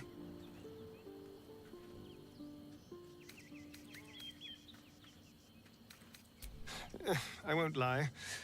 The thought hardly fills me with glee. Even with my newfound advantages, he's still an incredibly powerful vampire. But he's arrogant, too. If he does hear I'm back, he'll try to take me and expose himself in the process. Then I'll be able to strike.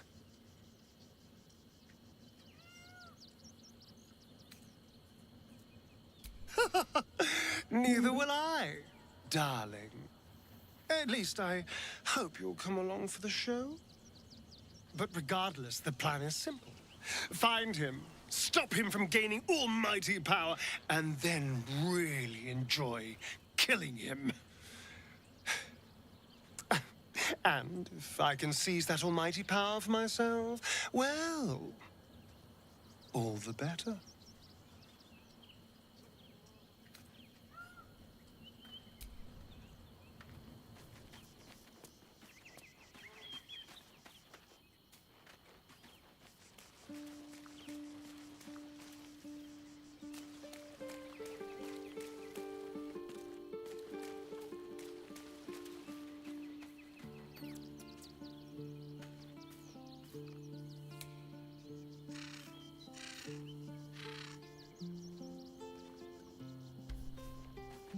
Right over there.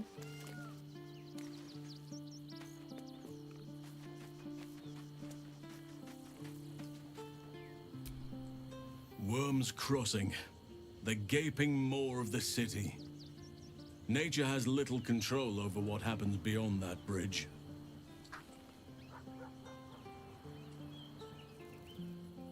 I have. He speaks to me during my nightly meditations. He is well. And Oliver also. At times they are one, and at others they divide.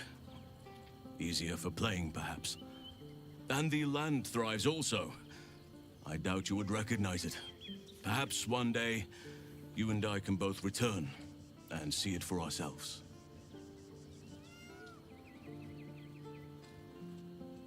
I've been unfair to you, but honestly, you've surpassed even those.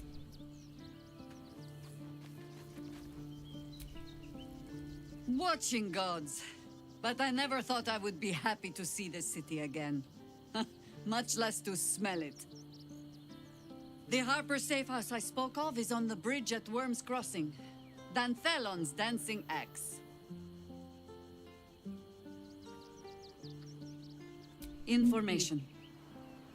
The Chosen have a head start on us. I'd like to know what they've done with it.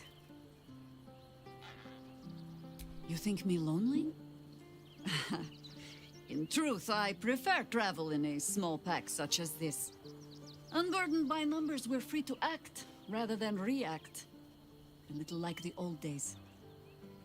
With allies, every bit as peculiar. Give or take a few tadpoles.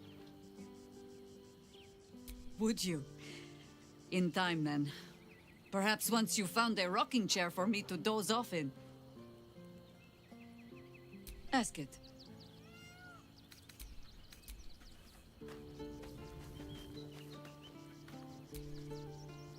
Soldier, this is it. We're almost to the city. First through Worm's Crossing, then on to the lower city. Oh, it smells the exact same. 10 years on, but still home. Incredible.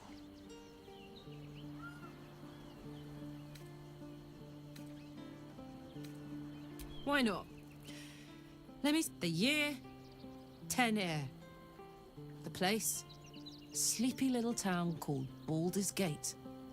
Our hero, Karlach, a knock-kneed delinquent from the outer city with everything to give and nothing to lose. I was a kid looking for a way to fill my days and make some cash when I fell into the wrong crowd. Worked for a guy I respected. A lot. Turns out the feeling wasn't mutual. Through the jigs and the reels, he made a deal with Zariel behind my back. You know Zariel, right? Archdevil of Avernus. She put this thing in my chest and set me to work. Well, to war. I learned quick how to stay alive. And the engine served me when it came to killing devils. 10 years of that. The stories I could tell. I'll mete out the best ones bit by bit, so you always have a reason to keep me around. Clever, right? Depends on the type. Ice devils hate an inferno, but that's an easy one. Orthons love projectiles. What they don't love is getting their bombs lobbed right back in their faces. Demons, on the other hand, every demon is absolutely singular. You can't ever think you've got them typed out. Sharp instincts, sharp weapons, and a knack for improvisation. That's the only way to survive them. Anyway, what were we talking about?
Wait, no station.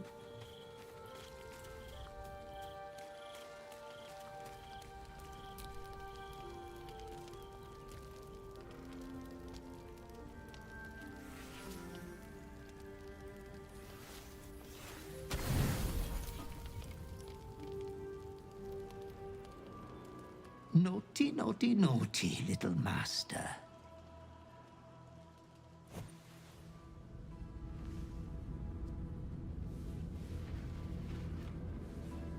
You have disobeyed your father's wishes one time too many.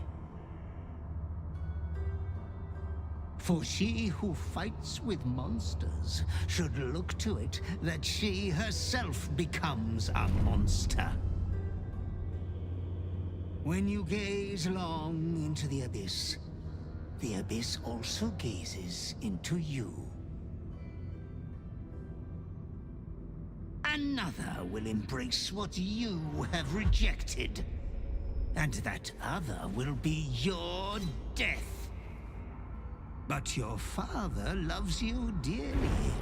You may re-inherit yourself yet. Slaughter your line. Become the last of your name. Lord Baal shall have but one chosen. Memories flood back, snatches of your story written in the blood of 1,000 victims. Years spent in worship of Baal, leading his savage congregation in prayer, sacrifice, and slaughter. You were their master, and he was yours. A cruel master, a dread lord, a devoted father. All is as you feared. You are a spawn of Baal, his heir, his scion.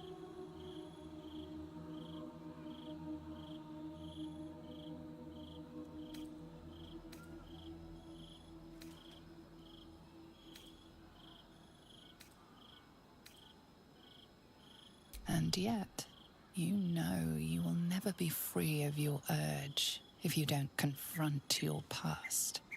You are not the last of your name. Not yet. There is another. The abomination wrapped in flesh you saw in the colony. Orin, it's time for a family reunion. But be wary of your confessors. Will friend turn to foe, knowing what you are?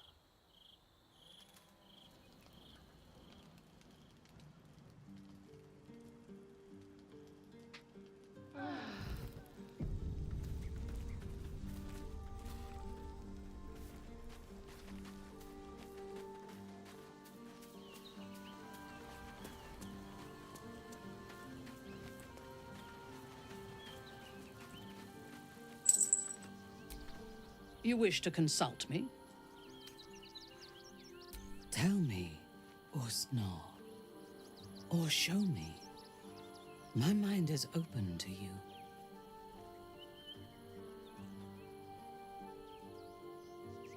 Exposed to the limitless horror of your dreadful imagination, Minthara's mind buckles, snaps, and then burns hot. She absorbs every detail, whether memory or dream, and drinks deep of them.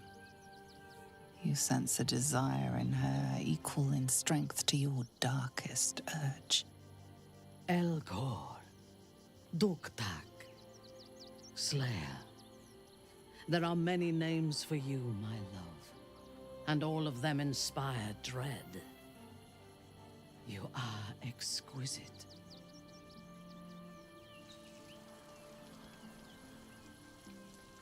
I know. We must find the Temple of Baal, slaughter Orin, and claim your inheritance. Then I will rule by your side, my slayer.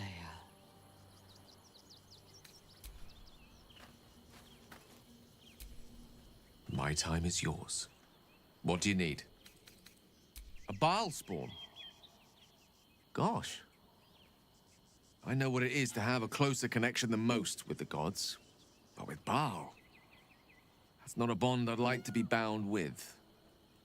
You should be careful. Very, very careful.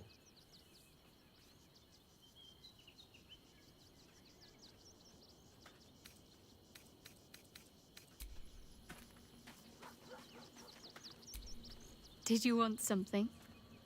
If not, I'm perfectly happy to just gaze upon you a while. I suppose that makes you quite remarkable. Though not in a way I'd envy, perhaps. From what little I can recall hearing of Baal's mortal children, not all succumb to his influence. Perhaps you can still resist your nature, if you want to.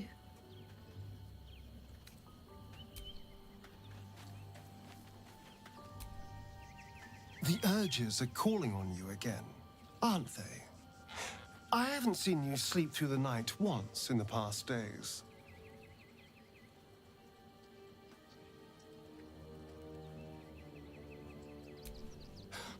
I knew you had some nasty habits, but I didn't want to pry over much, but bloody hells. A Baal spawn. Probably more Baldurian parents scare their children with stories of your kind than mine. I thought your kind was extinct. Goes to show, you should always check your facts. So, how are you feeling? Keen to reconnect with your family? Or ready to throw yourself in an oubliette?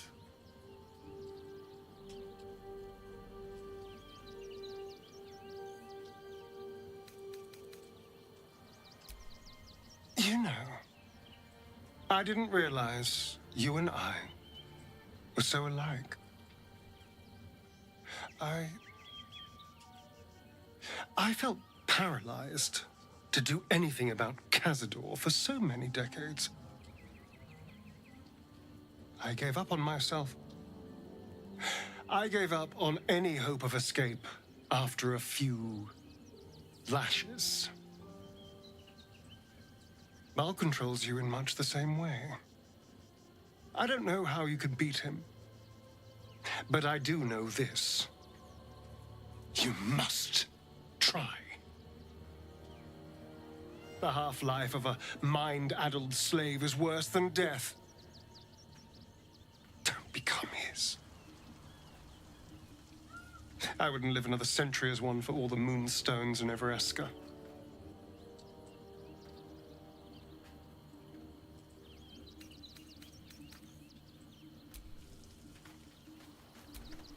Oakfather preserve you.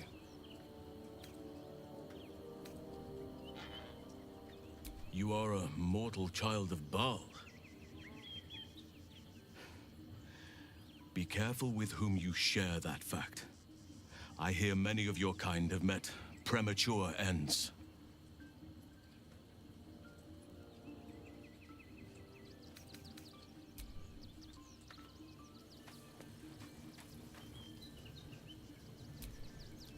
I'm here for you. Always.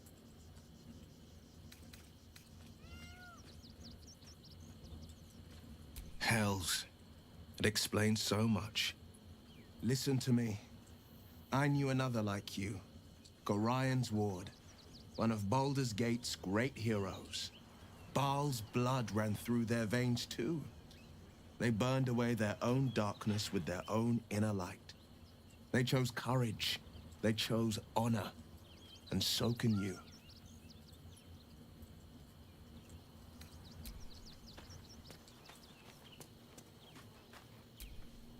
How can I...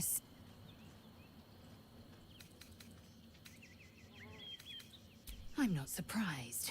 You've become death incarnate. Mighty, yes. And altogether unpredictable and intractable. One day, perhaps soon, Baal will demand your fealty. You'll either muster the strength to defy him, or you will succumb. I know how I'd choose.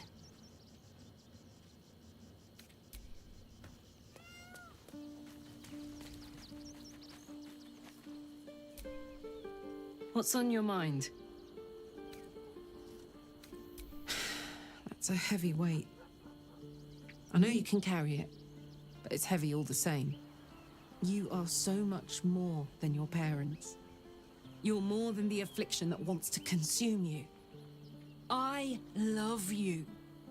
And I know you'll choose your destiny and choose it well. You will, won't you? You saw the extent of Flo's friendship. She'll lend you a hand, long as she can crush your spirit while she's at it. I knew never to let my guard down around her. She always made me laugh, even when I least wanted to. If she'd been completely different from who she was, we might have been real friends.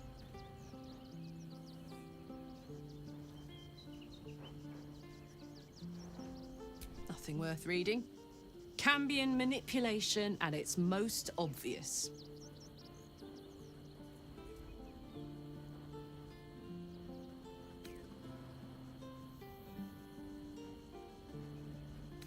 Thank the gods.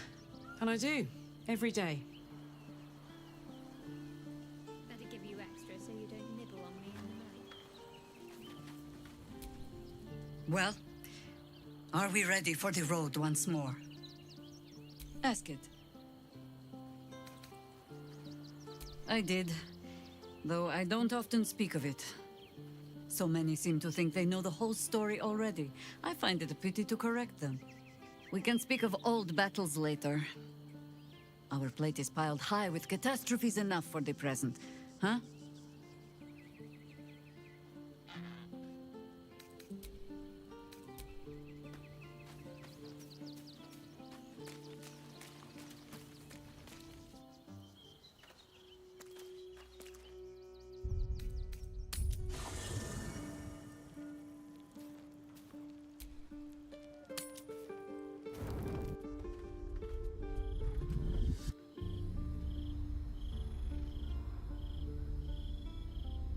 Queen Vlaakith. Skra! You are Hasharlok, and still you speak my name. I've seen the captive Orpheus with my own eyes. Spoken to Gestil Kithrak Voss. You lied to us. Enslaved us. The betrayer Voss lies! I have only a moment, and you, Hasharlok, will listen.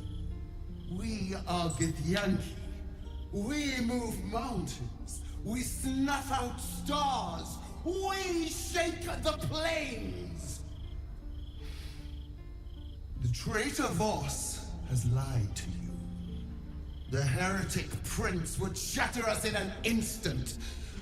The great Dominion shrunk to the head of a pin.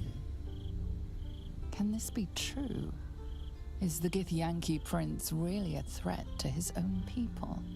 Or simply a challenge to Vlaakith's rule?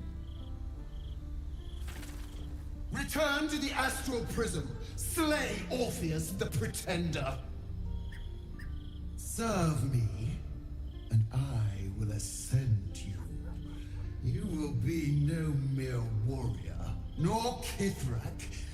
You will be Barta Vlaakith, commander of dragons. My only, my chosen. A final chance. Kneel before me. Make your promise. Lae'zel's thoughts become yours. The sight of Orpheus looms over her mind. Voss's words echo within it. She means to forever turn her back on Vlaakith.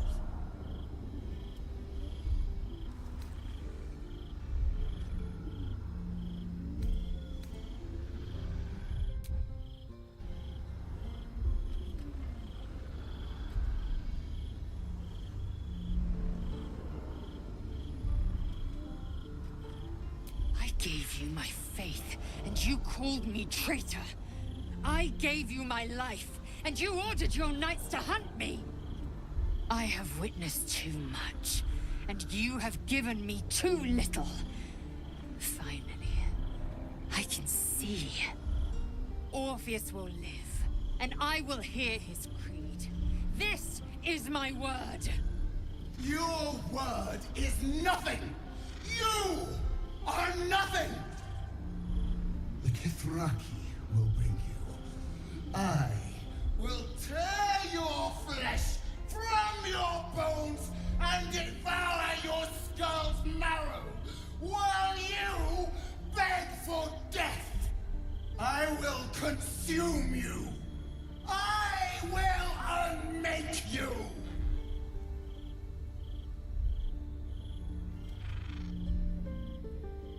Well, damn.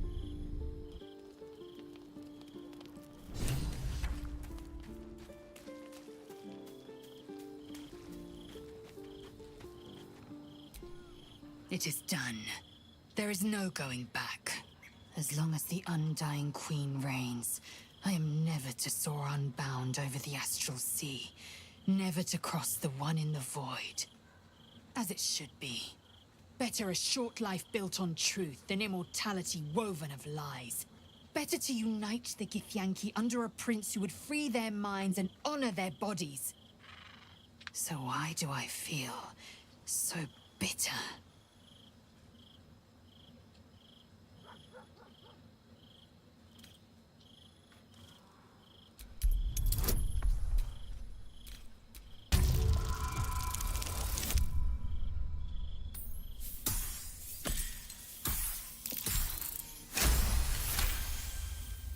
Vlaakith has upended Lae'zel's whole existence. Everything she knew to be true, every plan and aspiration she ever held has been painfully ripped away. Lae'zel's bitterness is born of sadness. She is mourning the loss of the person she once was, and can never be again.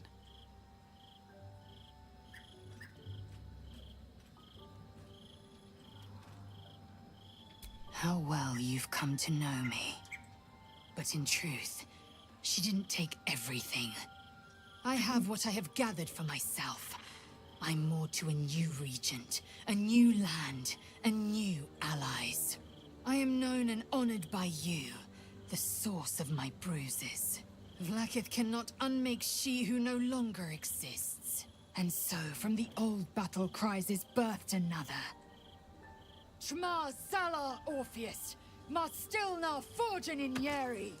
Orpheus's will above all.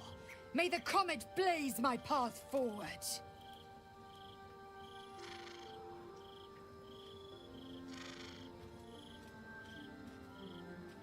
Orpheus's freedom is my want and my need. To deny his freedom would be to deny my own.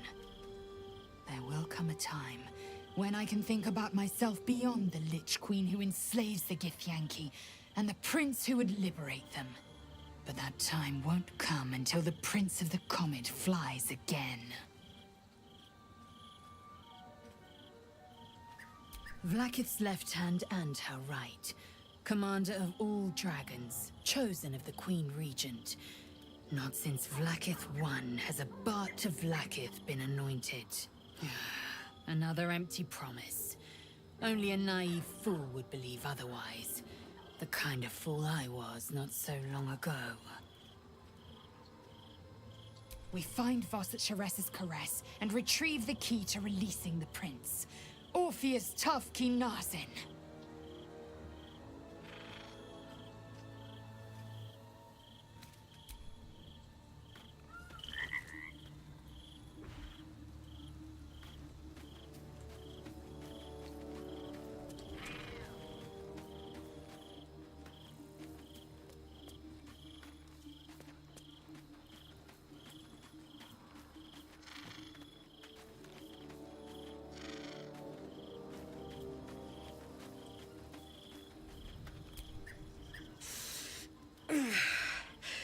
Soldier, my engine. It hurts. I think this might be it. Soon.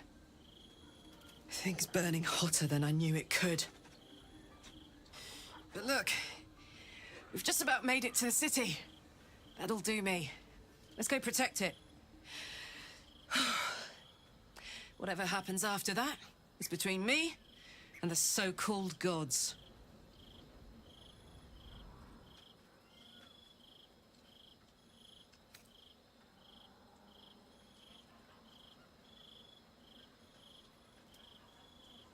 Ha! She'd turn us both into sheep, then serve mutton for dinner. Let's stay here, where it's nice, for as long as we can. I'm so excited to go home. Anything that comes after that is extra.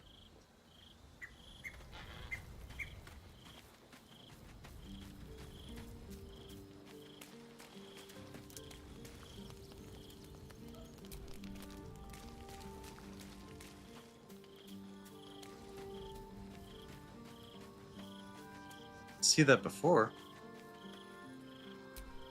I can still feel the Shadowfell all over me. Still hear her words in my ear. I feel unclean.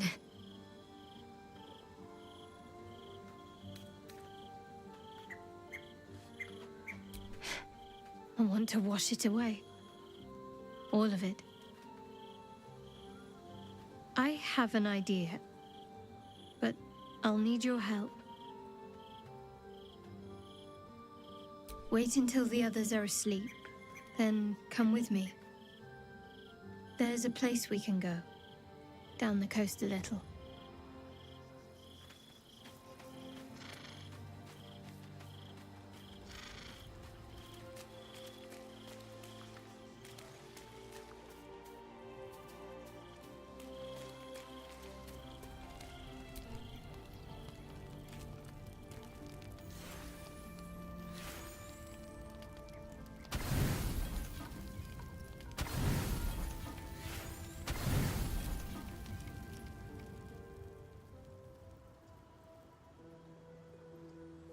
This will do.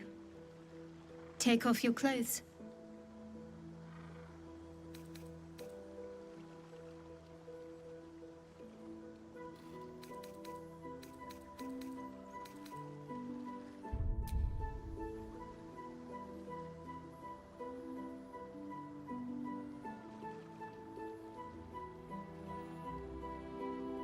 This is one possibly worth seeing what the others are. Fine. Well, don't just stand there. Turn around.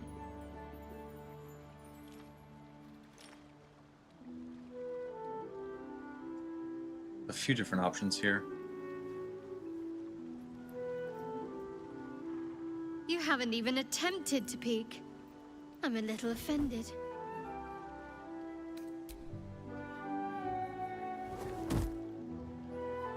You're lucky I didn't have anything more dangerous to throw than undergarments.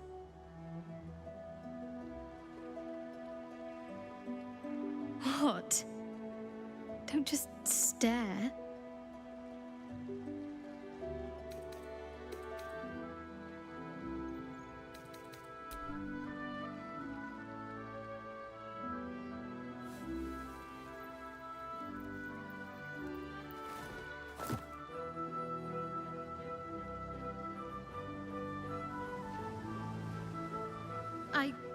I don't know if I can do this, now that I'm here.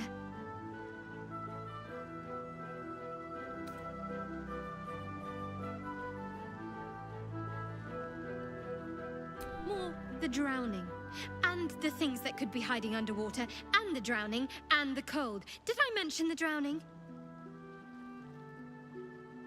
Let's get on with it, before I lose my nerve.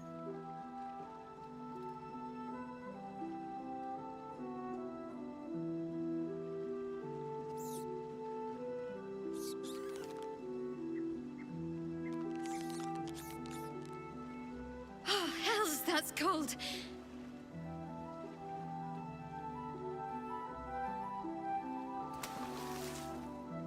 Come here.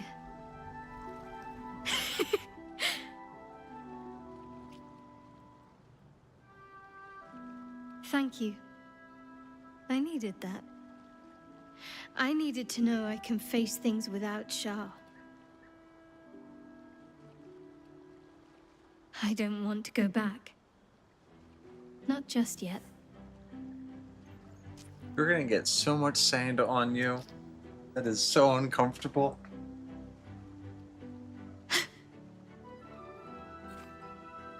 Just a pebble.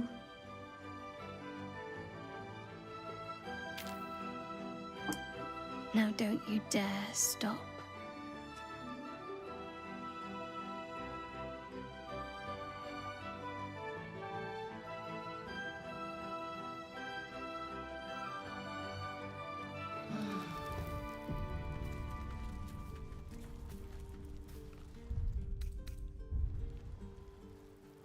I want to see what the best option is, because I didn't actually see what a lot of those were. I don't remember what I did in my first play.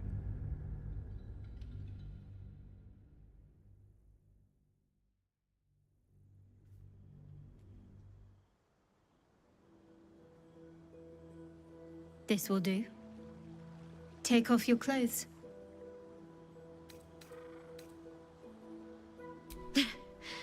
I don't doubt you in the slightest. Come on then. We've already come this far.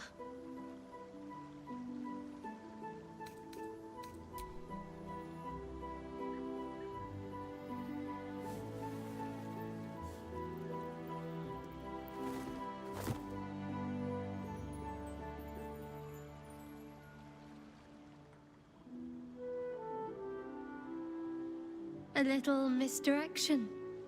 Couldn't resist. What's the matter? We'd better get warmed up then. Come on.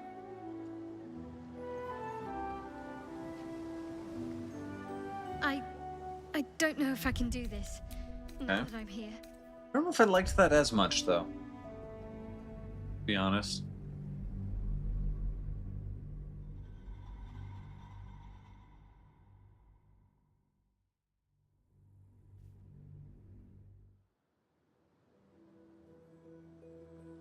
This will do.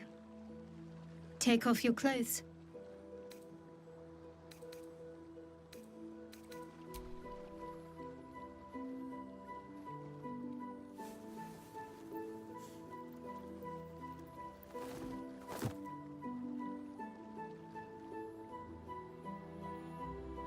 It's just a shorter version of that. A little misdirection. Couldn't resist. What's the matter? I know. But it's nice to hear you say it.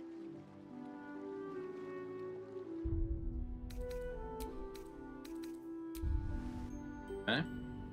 Definitely not that one. That's worse than the previous one.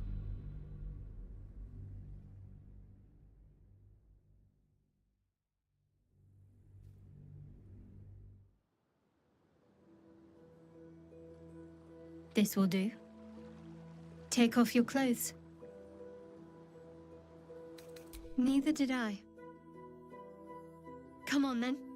We've already come this far. Fine. Well, don't just stand there. Turn around.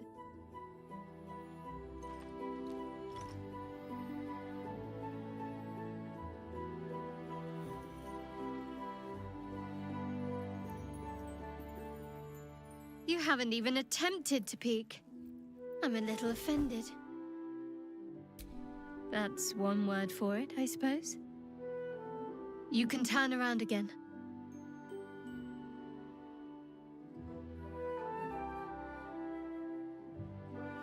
What? Don't just stare.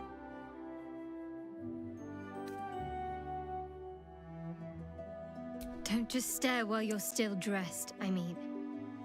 Come on, I kept up my end of the bargain. Will you keep up yours?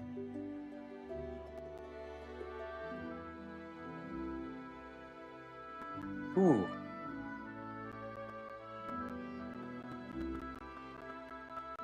Okay, hold on. No.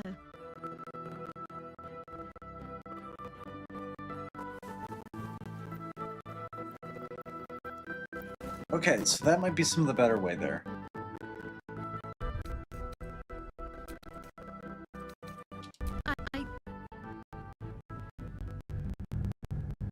That one definitely gave some more back and forth there.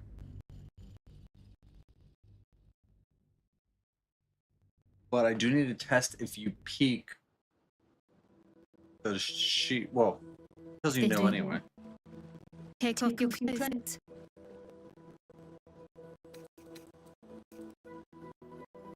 Fine. Well, don't just stand there. Turn around.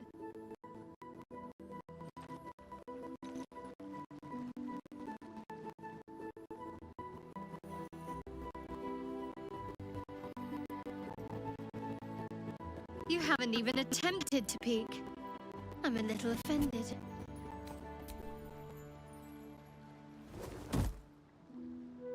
You're lucky I didn't have anything more dangerous to throw than undergarments.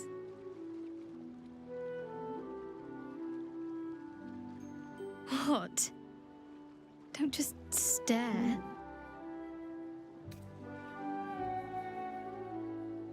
Don't just stare while you're still dressed, I mean. Come on, I kept up my end of the bargain. Will you keep up yours?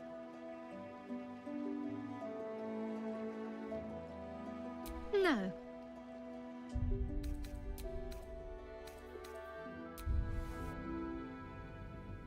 Alright, I think we're on to the final one. I think I've got my combination. Oh, no, I didn't see... I didn't say what. I have to do that. This will do. Take off your clothes. You don't want to get them wet, do you? Or worse, weigh you down. Go on. Don't turn shy on me now.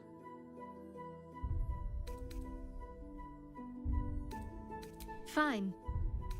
Well, don't just stand there. Turn around.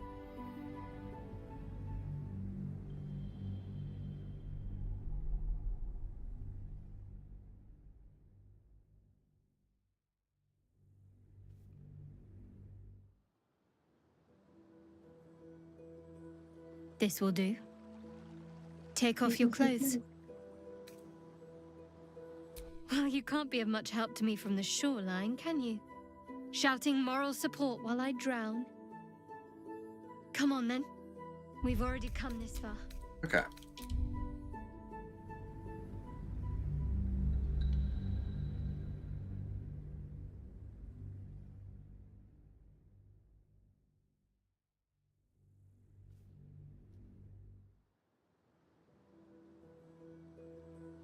This will do.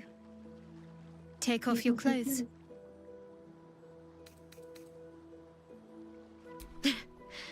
I don't doubt you in the slightest. Come on, then. We've already come this far. Fine. Well, don't just stand there. Turn around.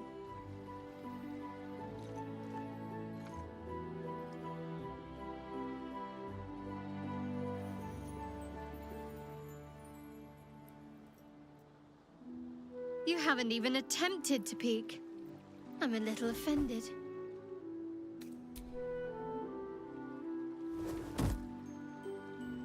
You're lucky I didn't have anything more dangerous to throw than undergarments.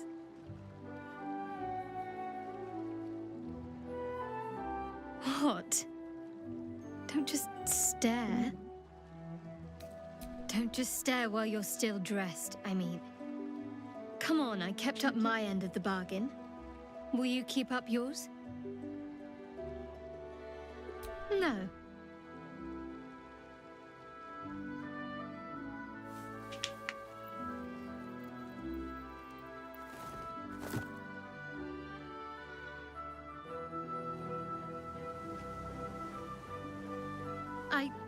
I don't know if I can do this, now that I'm here.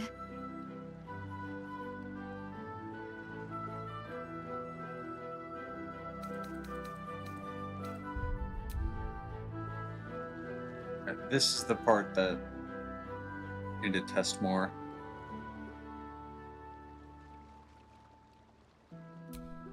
All right, just stay close. Although the whole drowning line is funny, so... Okay, that did not give a whole lot.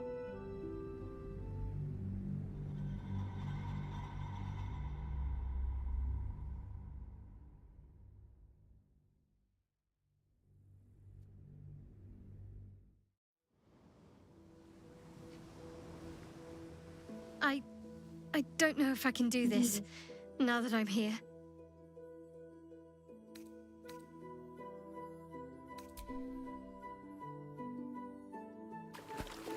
What? Wait! Oh, that's also pretty good, though. Oh, if I could mix the two of those. Oh, hells, that's cold.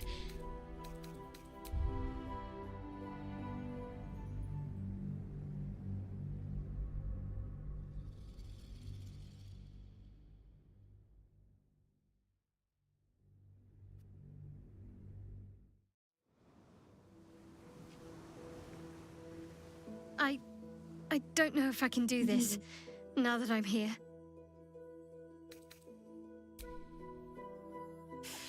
Wait, just give me a moment. I can manage, as long as you stay with me.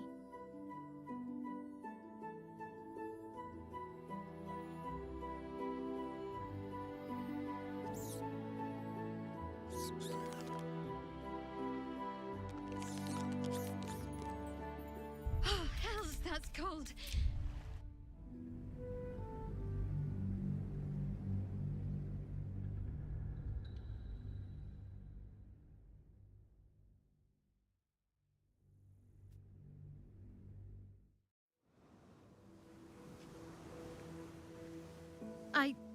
I don't know if I can do this, now that I'm here.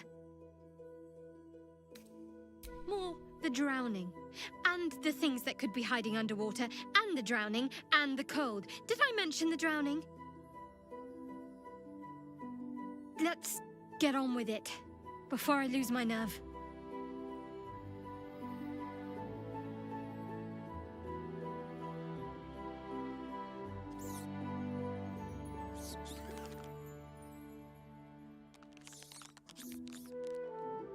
Oh, hells, that's cold.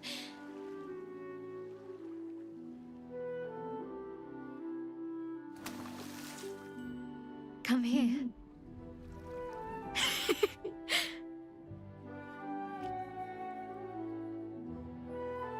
Thank you. I needed that. I needed to know I can face things without Shah. I don't want to go back. Not just yet.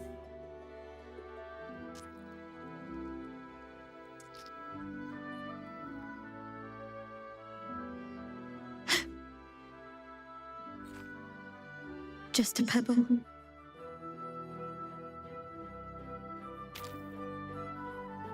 Now don't you dare stop.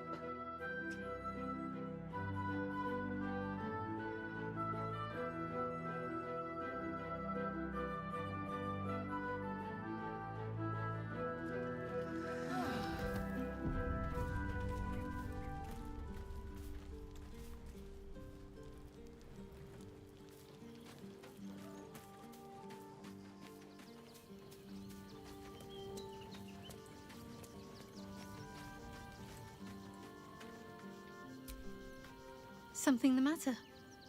I should hope not, after the time we spent together.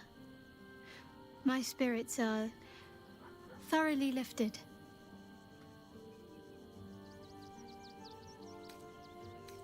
Oh? Not feeling any regrets, I hope?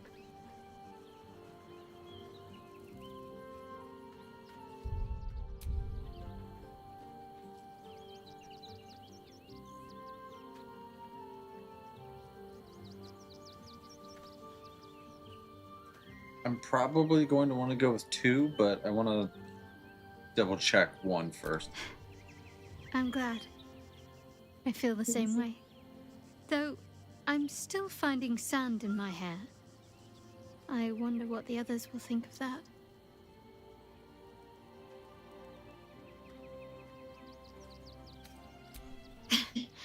But of course they will. I hope we'll have more opportunities to slip away. And make sandcastles.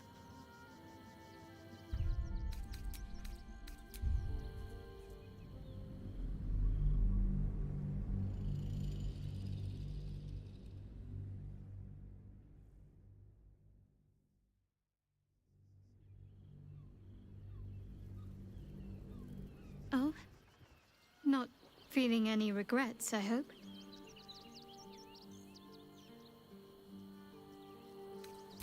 Trust me, I'll be an eager pupil, if I have a thorough teacher. Though, I'm still finding sand in my hair. I wonder what the others will think of that.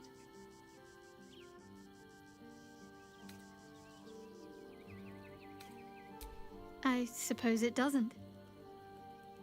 I'm glad we have. No, we definitely have to get the sandcastle line in there. Sandcastle's necessary.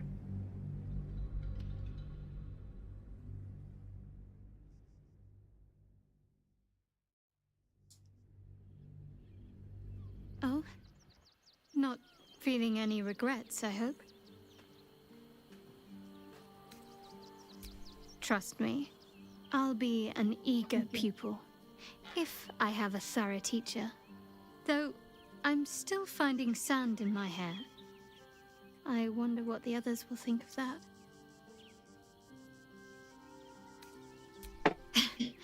But of course they will. I hope we'll have more opportunities to slip away. And make sandcastles.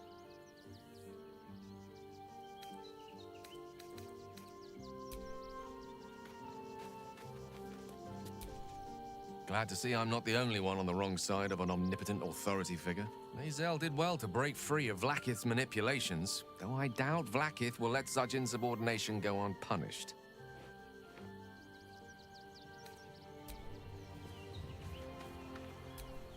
If our traveling companions continue to make poor choices, we will soon have every god in this plane and the next hunting us.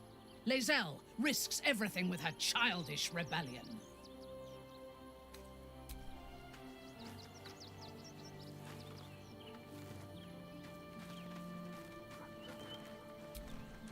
So, Lae'zel's finally seen the light and turned on her mistress. It took a little time, but she got there. Though it's not over yet. Masters rarely let their slaves go without a fight.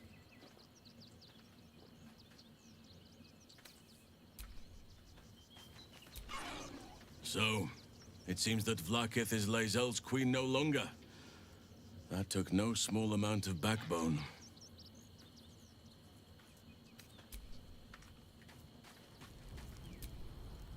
Damn!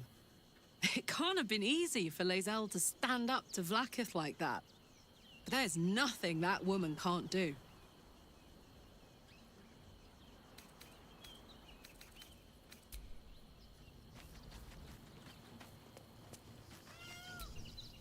Vlaakith's a fearsome one.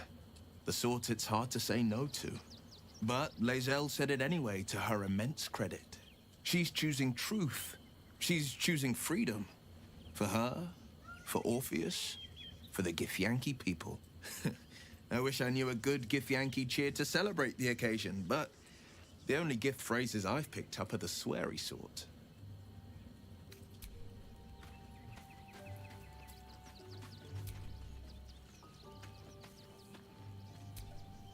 How can I assist?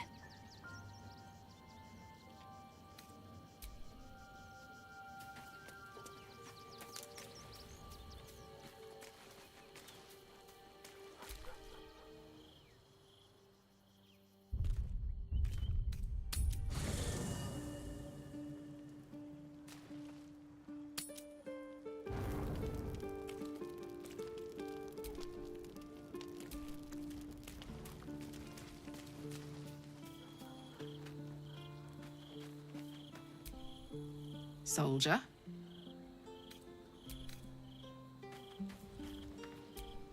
I never quite realized how burdened I was until I met you. The threat of the Shadow Curse, the politics of the Grove. I was forgetting who I was. But you lifted the fog.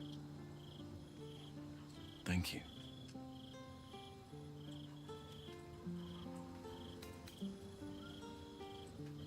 You. I discovered you. I have lived a very long time. I have taken many lovers. My heart does not stir lightly. But it does now.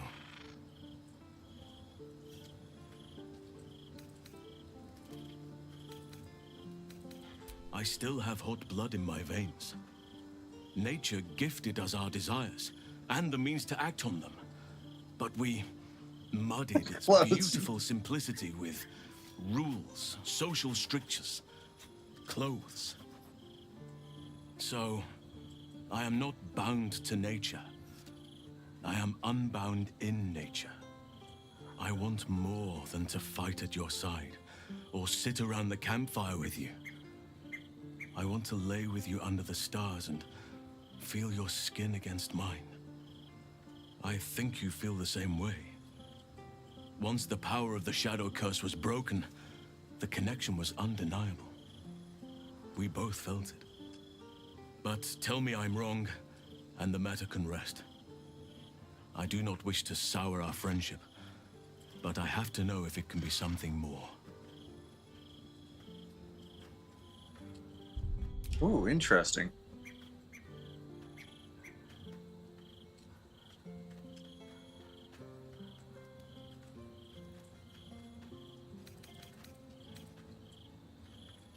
You have bonded with Will, body and soul. His scent lingers on your skin.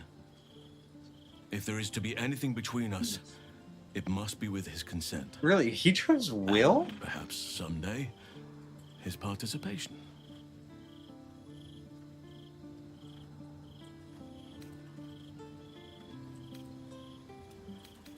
Oh my goodness. Whoa, okay. There's options here. Okay. Oh boy. Some treat their relationships like a walled garden. Tidy, tamed, cut off from the world. That is their right, but it is not for me. I do as nature does, and let my heart run wild. Desire flourishes wherever it finds purchase. It has its place, but it is not for me. The wolf mates for life, but the bear roams free and partners as its instinct dictates. I need to stay true to my nature, and you to yours. Perhaps you are like me, or perhaps not.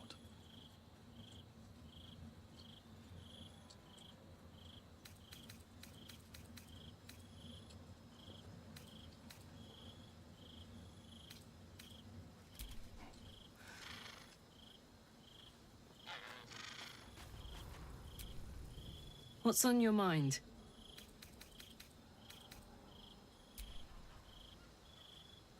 Go on.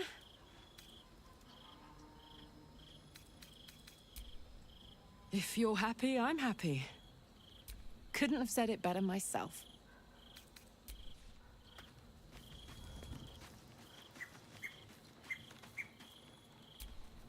I didn't think I'd live to see the day when Lae'zel turned her back on Vlaakith. But all things considered, good for her.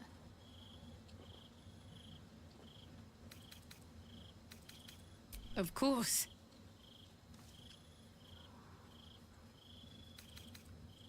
Even if I could remember, I'm not sure I'd tell you. I don't want your ego to get overinflated.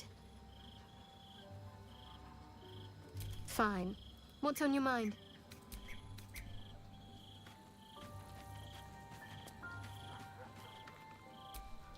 I have longed to hear your voice. Speak to me. Relationship. Such terms belong to civilization. A little unfamiliar to my lips. You know what we share is more fluid, more founded in the principles of nature. Indeed, I am but one of your lovers. You and I should each seek happiness wherever it lies. You are all I want, but I will not hoard you to myself. Let others know the happiness of being with you. This place is not for me, perhaps, but with you by my side, and the shadow curse of fading memory, I shall keep my head high.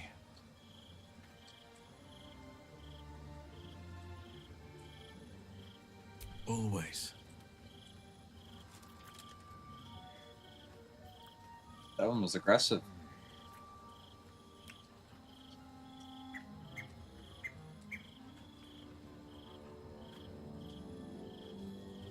Was there something else you wanted, my heart?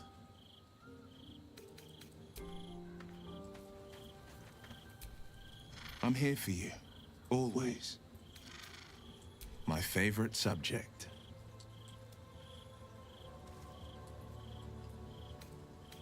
Surely.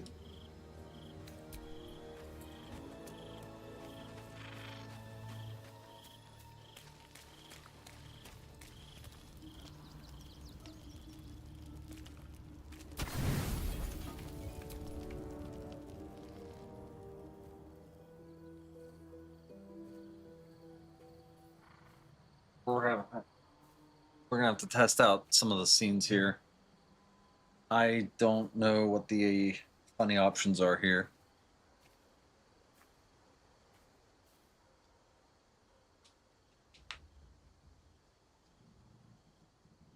Oh, you came. I was concerned you might have had doubts, or that this might have all been too soon.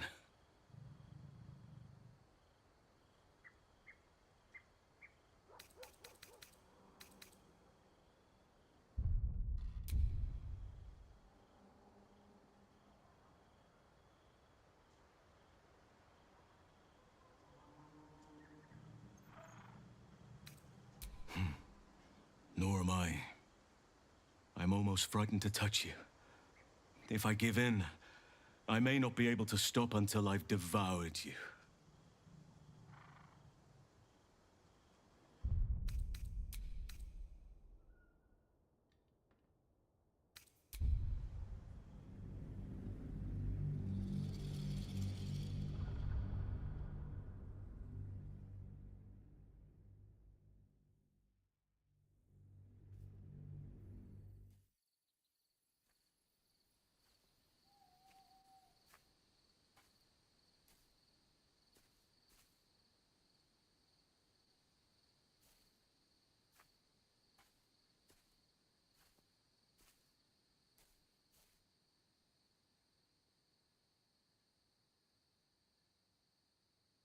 Oh, you came. I was concerned you might have had doubts, or that this might have all been too soon.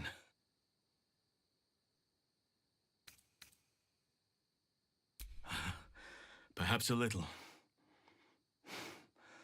Do you know how hard it's been for me to contain myself? I'm almost frightened to touch you. If I give in, I may not be able to stop until I've devoured you. Nevertheless, I will be gentle.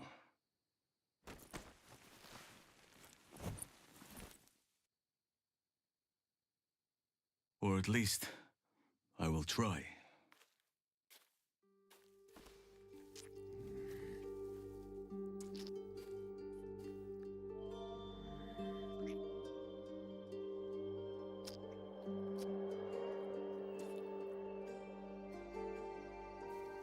Thank goodness this is all towards the end of the stream, not the beginning, or else I'd get flagged.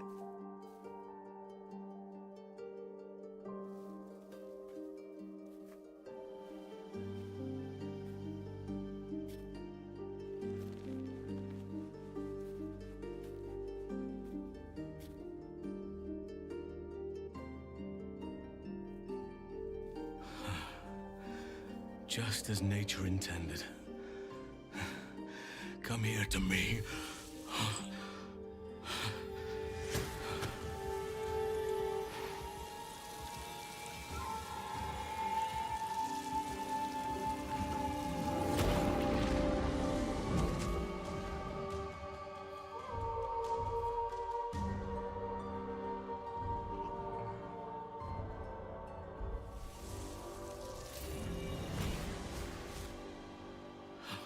Forgive me, I lost the run of myself.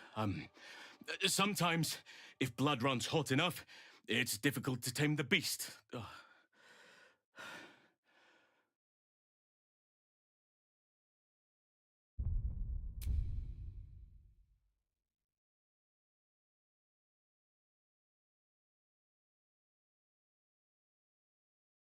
I think this is the decision branch where you decide that. I need no further encouragement.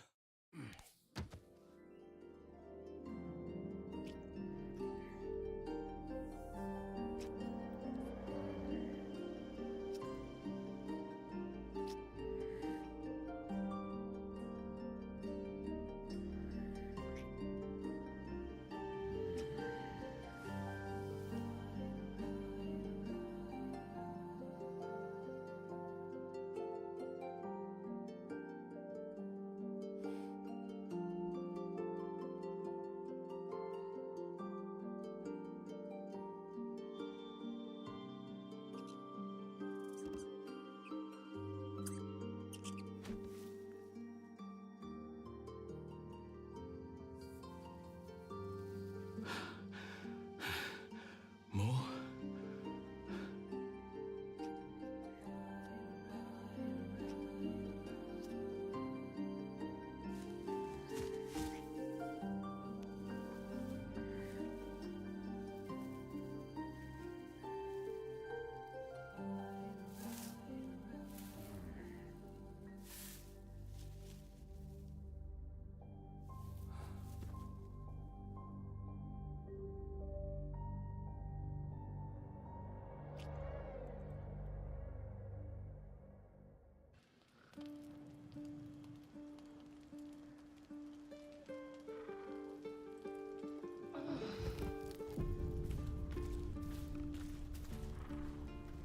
That extra was about.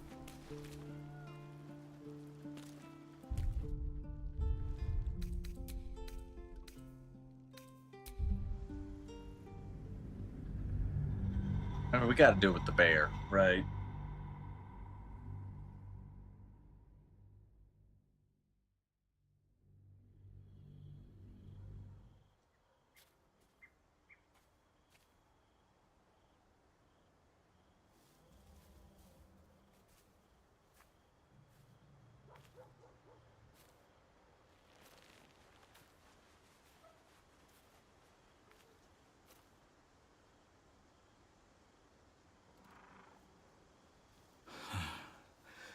Just as nature intended. Come here to me.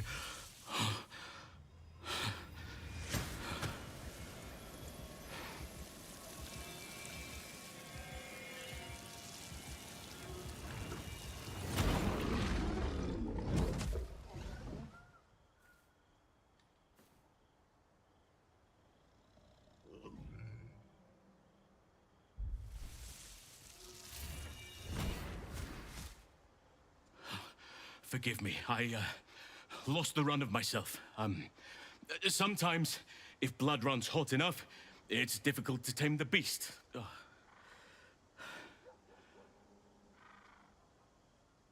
You like it?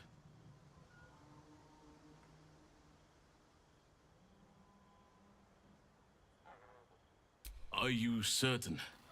It will be untamed, vigorous, and, well, large.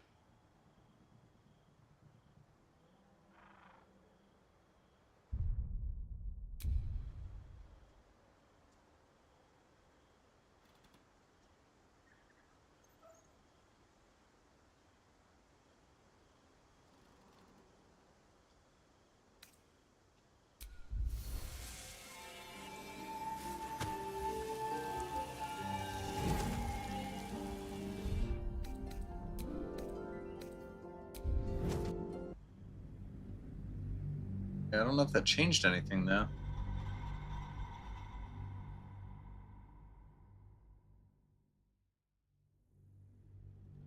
Are you certain? It will be untamed, vigorous, and, well, large.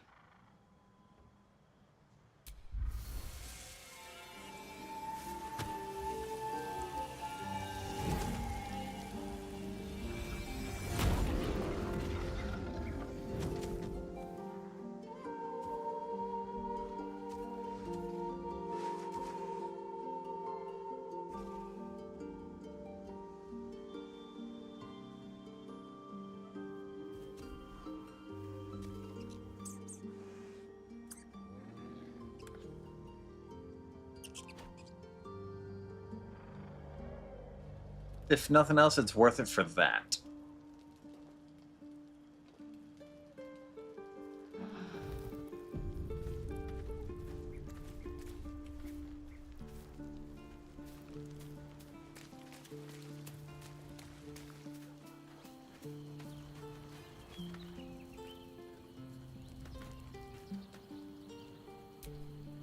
How can I...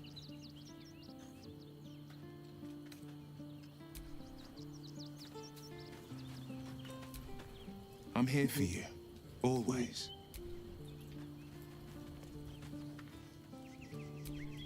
What word, my love?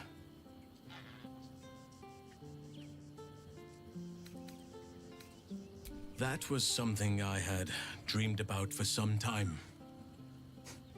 And now I realize just how woefully meager my dreams were compared to the reality. I would still be there with you now, if the sun hadn't intruded on us and the city hadn't stirred for the day.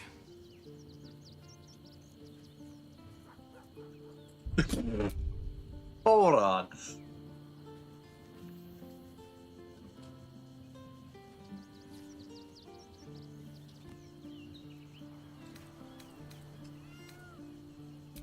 I had heard the municipal laws regarding large animals had been struck down. But still, perhaps we were wise not to push our luck. This time.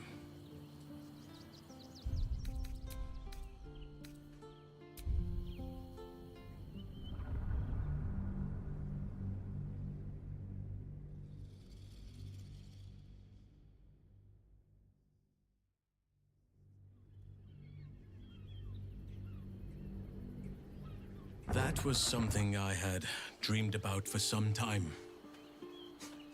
And now I realize just how woefully meager my dreams were compared to the reality. I would still be there with you now, if the sun hadn't intruded on us and the city hadn't stirred for the day. Are you sure? Holding back is not in my nature, but I would not wish to alarm you. Or harm you.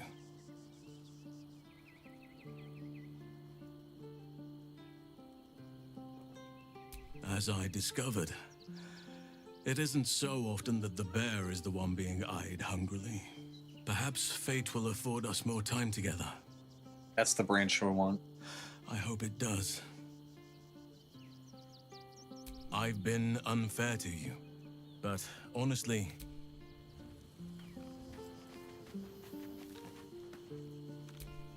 Why, hello, lover. That sounded more debonair in my head, I'll admit. Do you need something?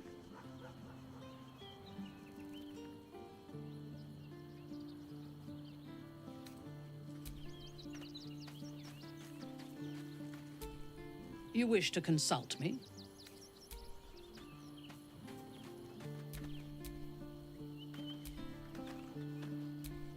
Aren't you a sight for sore eyes? All right, some company wouldn't... There is work to do.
You are between worlds, Paladin.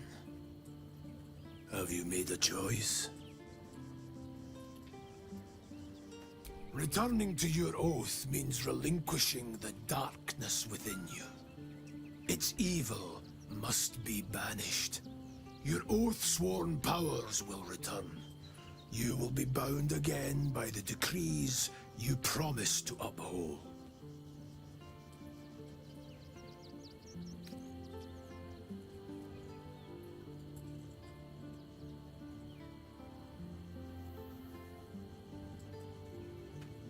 Look into these oaths again real quick.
It's a necrotic one.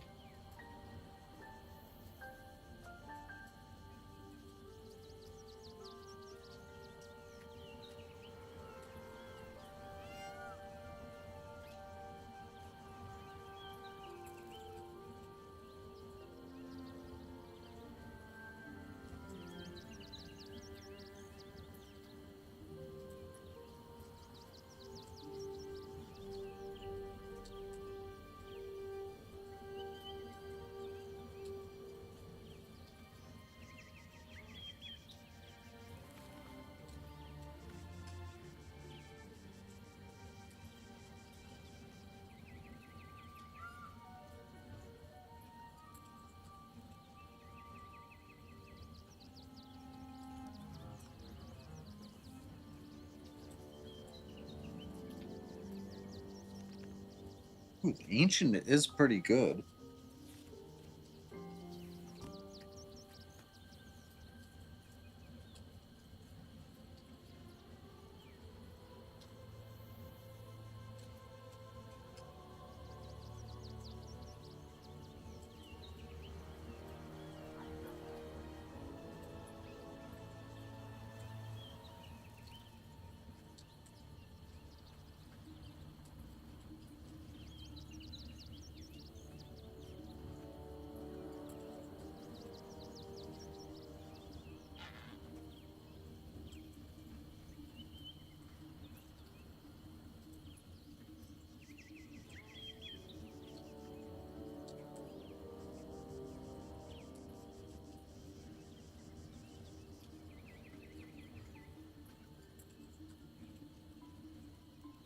It is possible.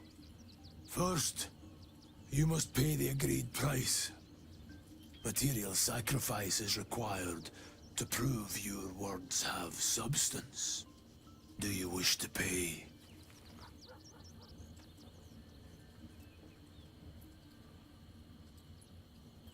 The price is paid.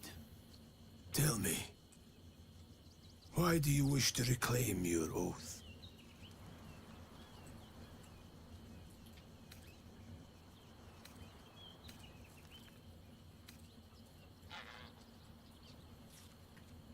A higher purpose.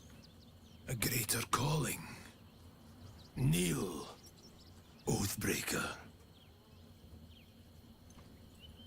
You swear to be civilization free, to uphold its laws, and to inflict righteous punishment on those seeking to replace order with anarchy.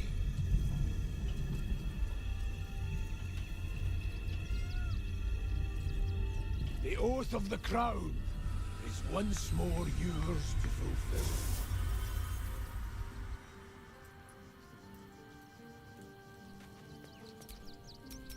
What to do?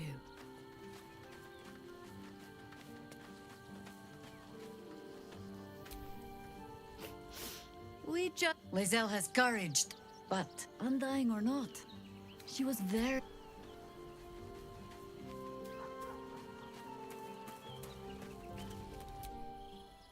You wish to consult me?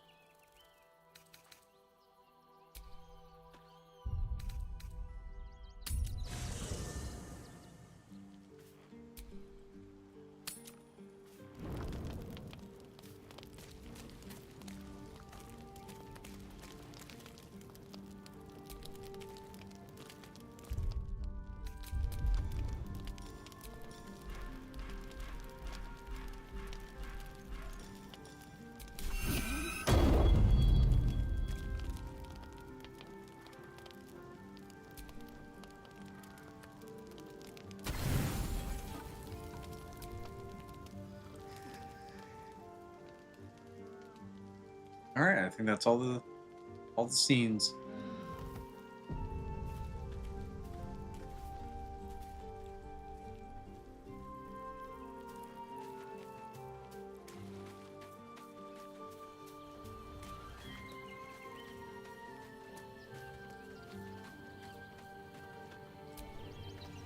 Good.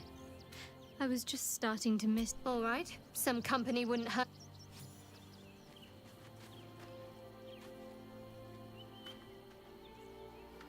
I already have her. Whatever you need, you own. With pleasure.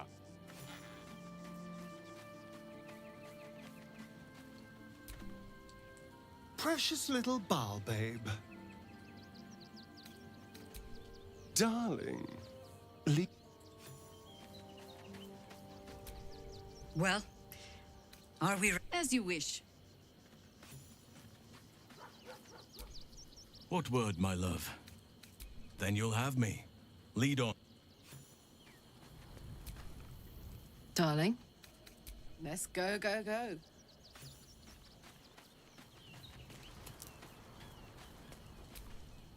How can I... It is done. Yes?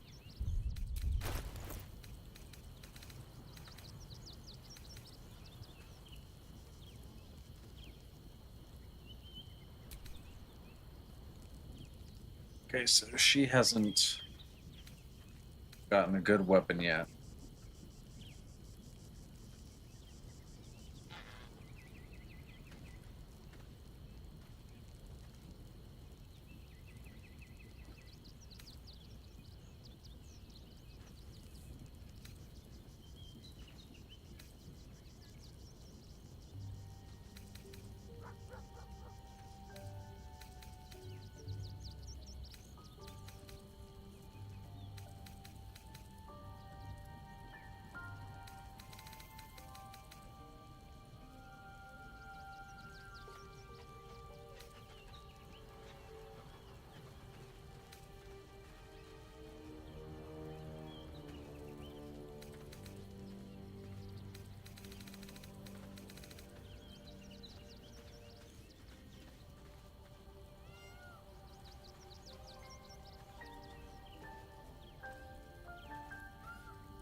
Oh, that's because I never fully committed her.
We'll see what I want to do with that.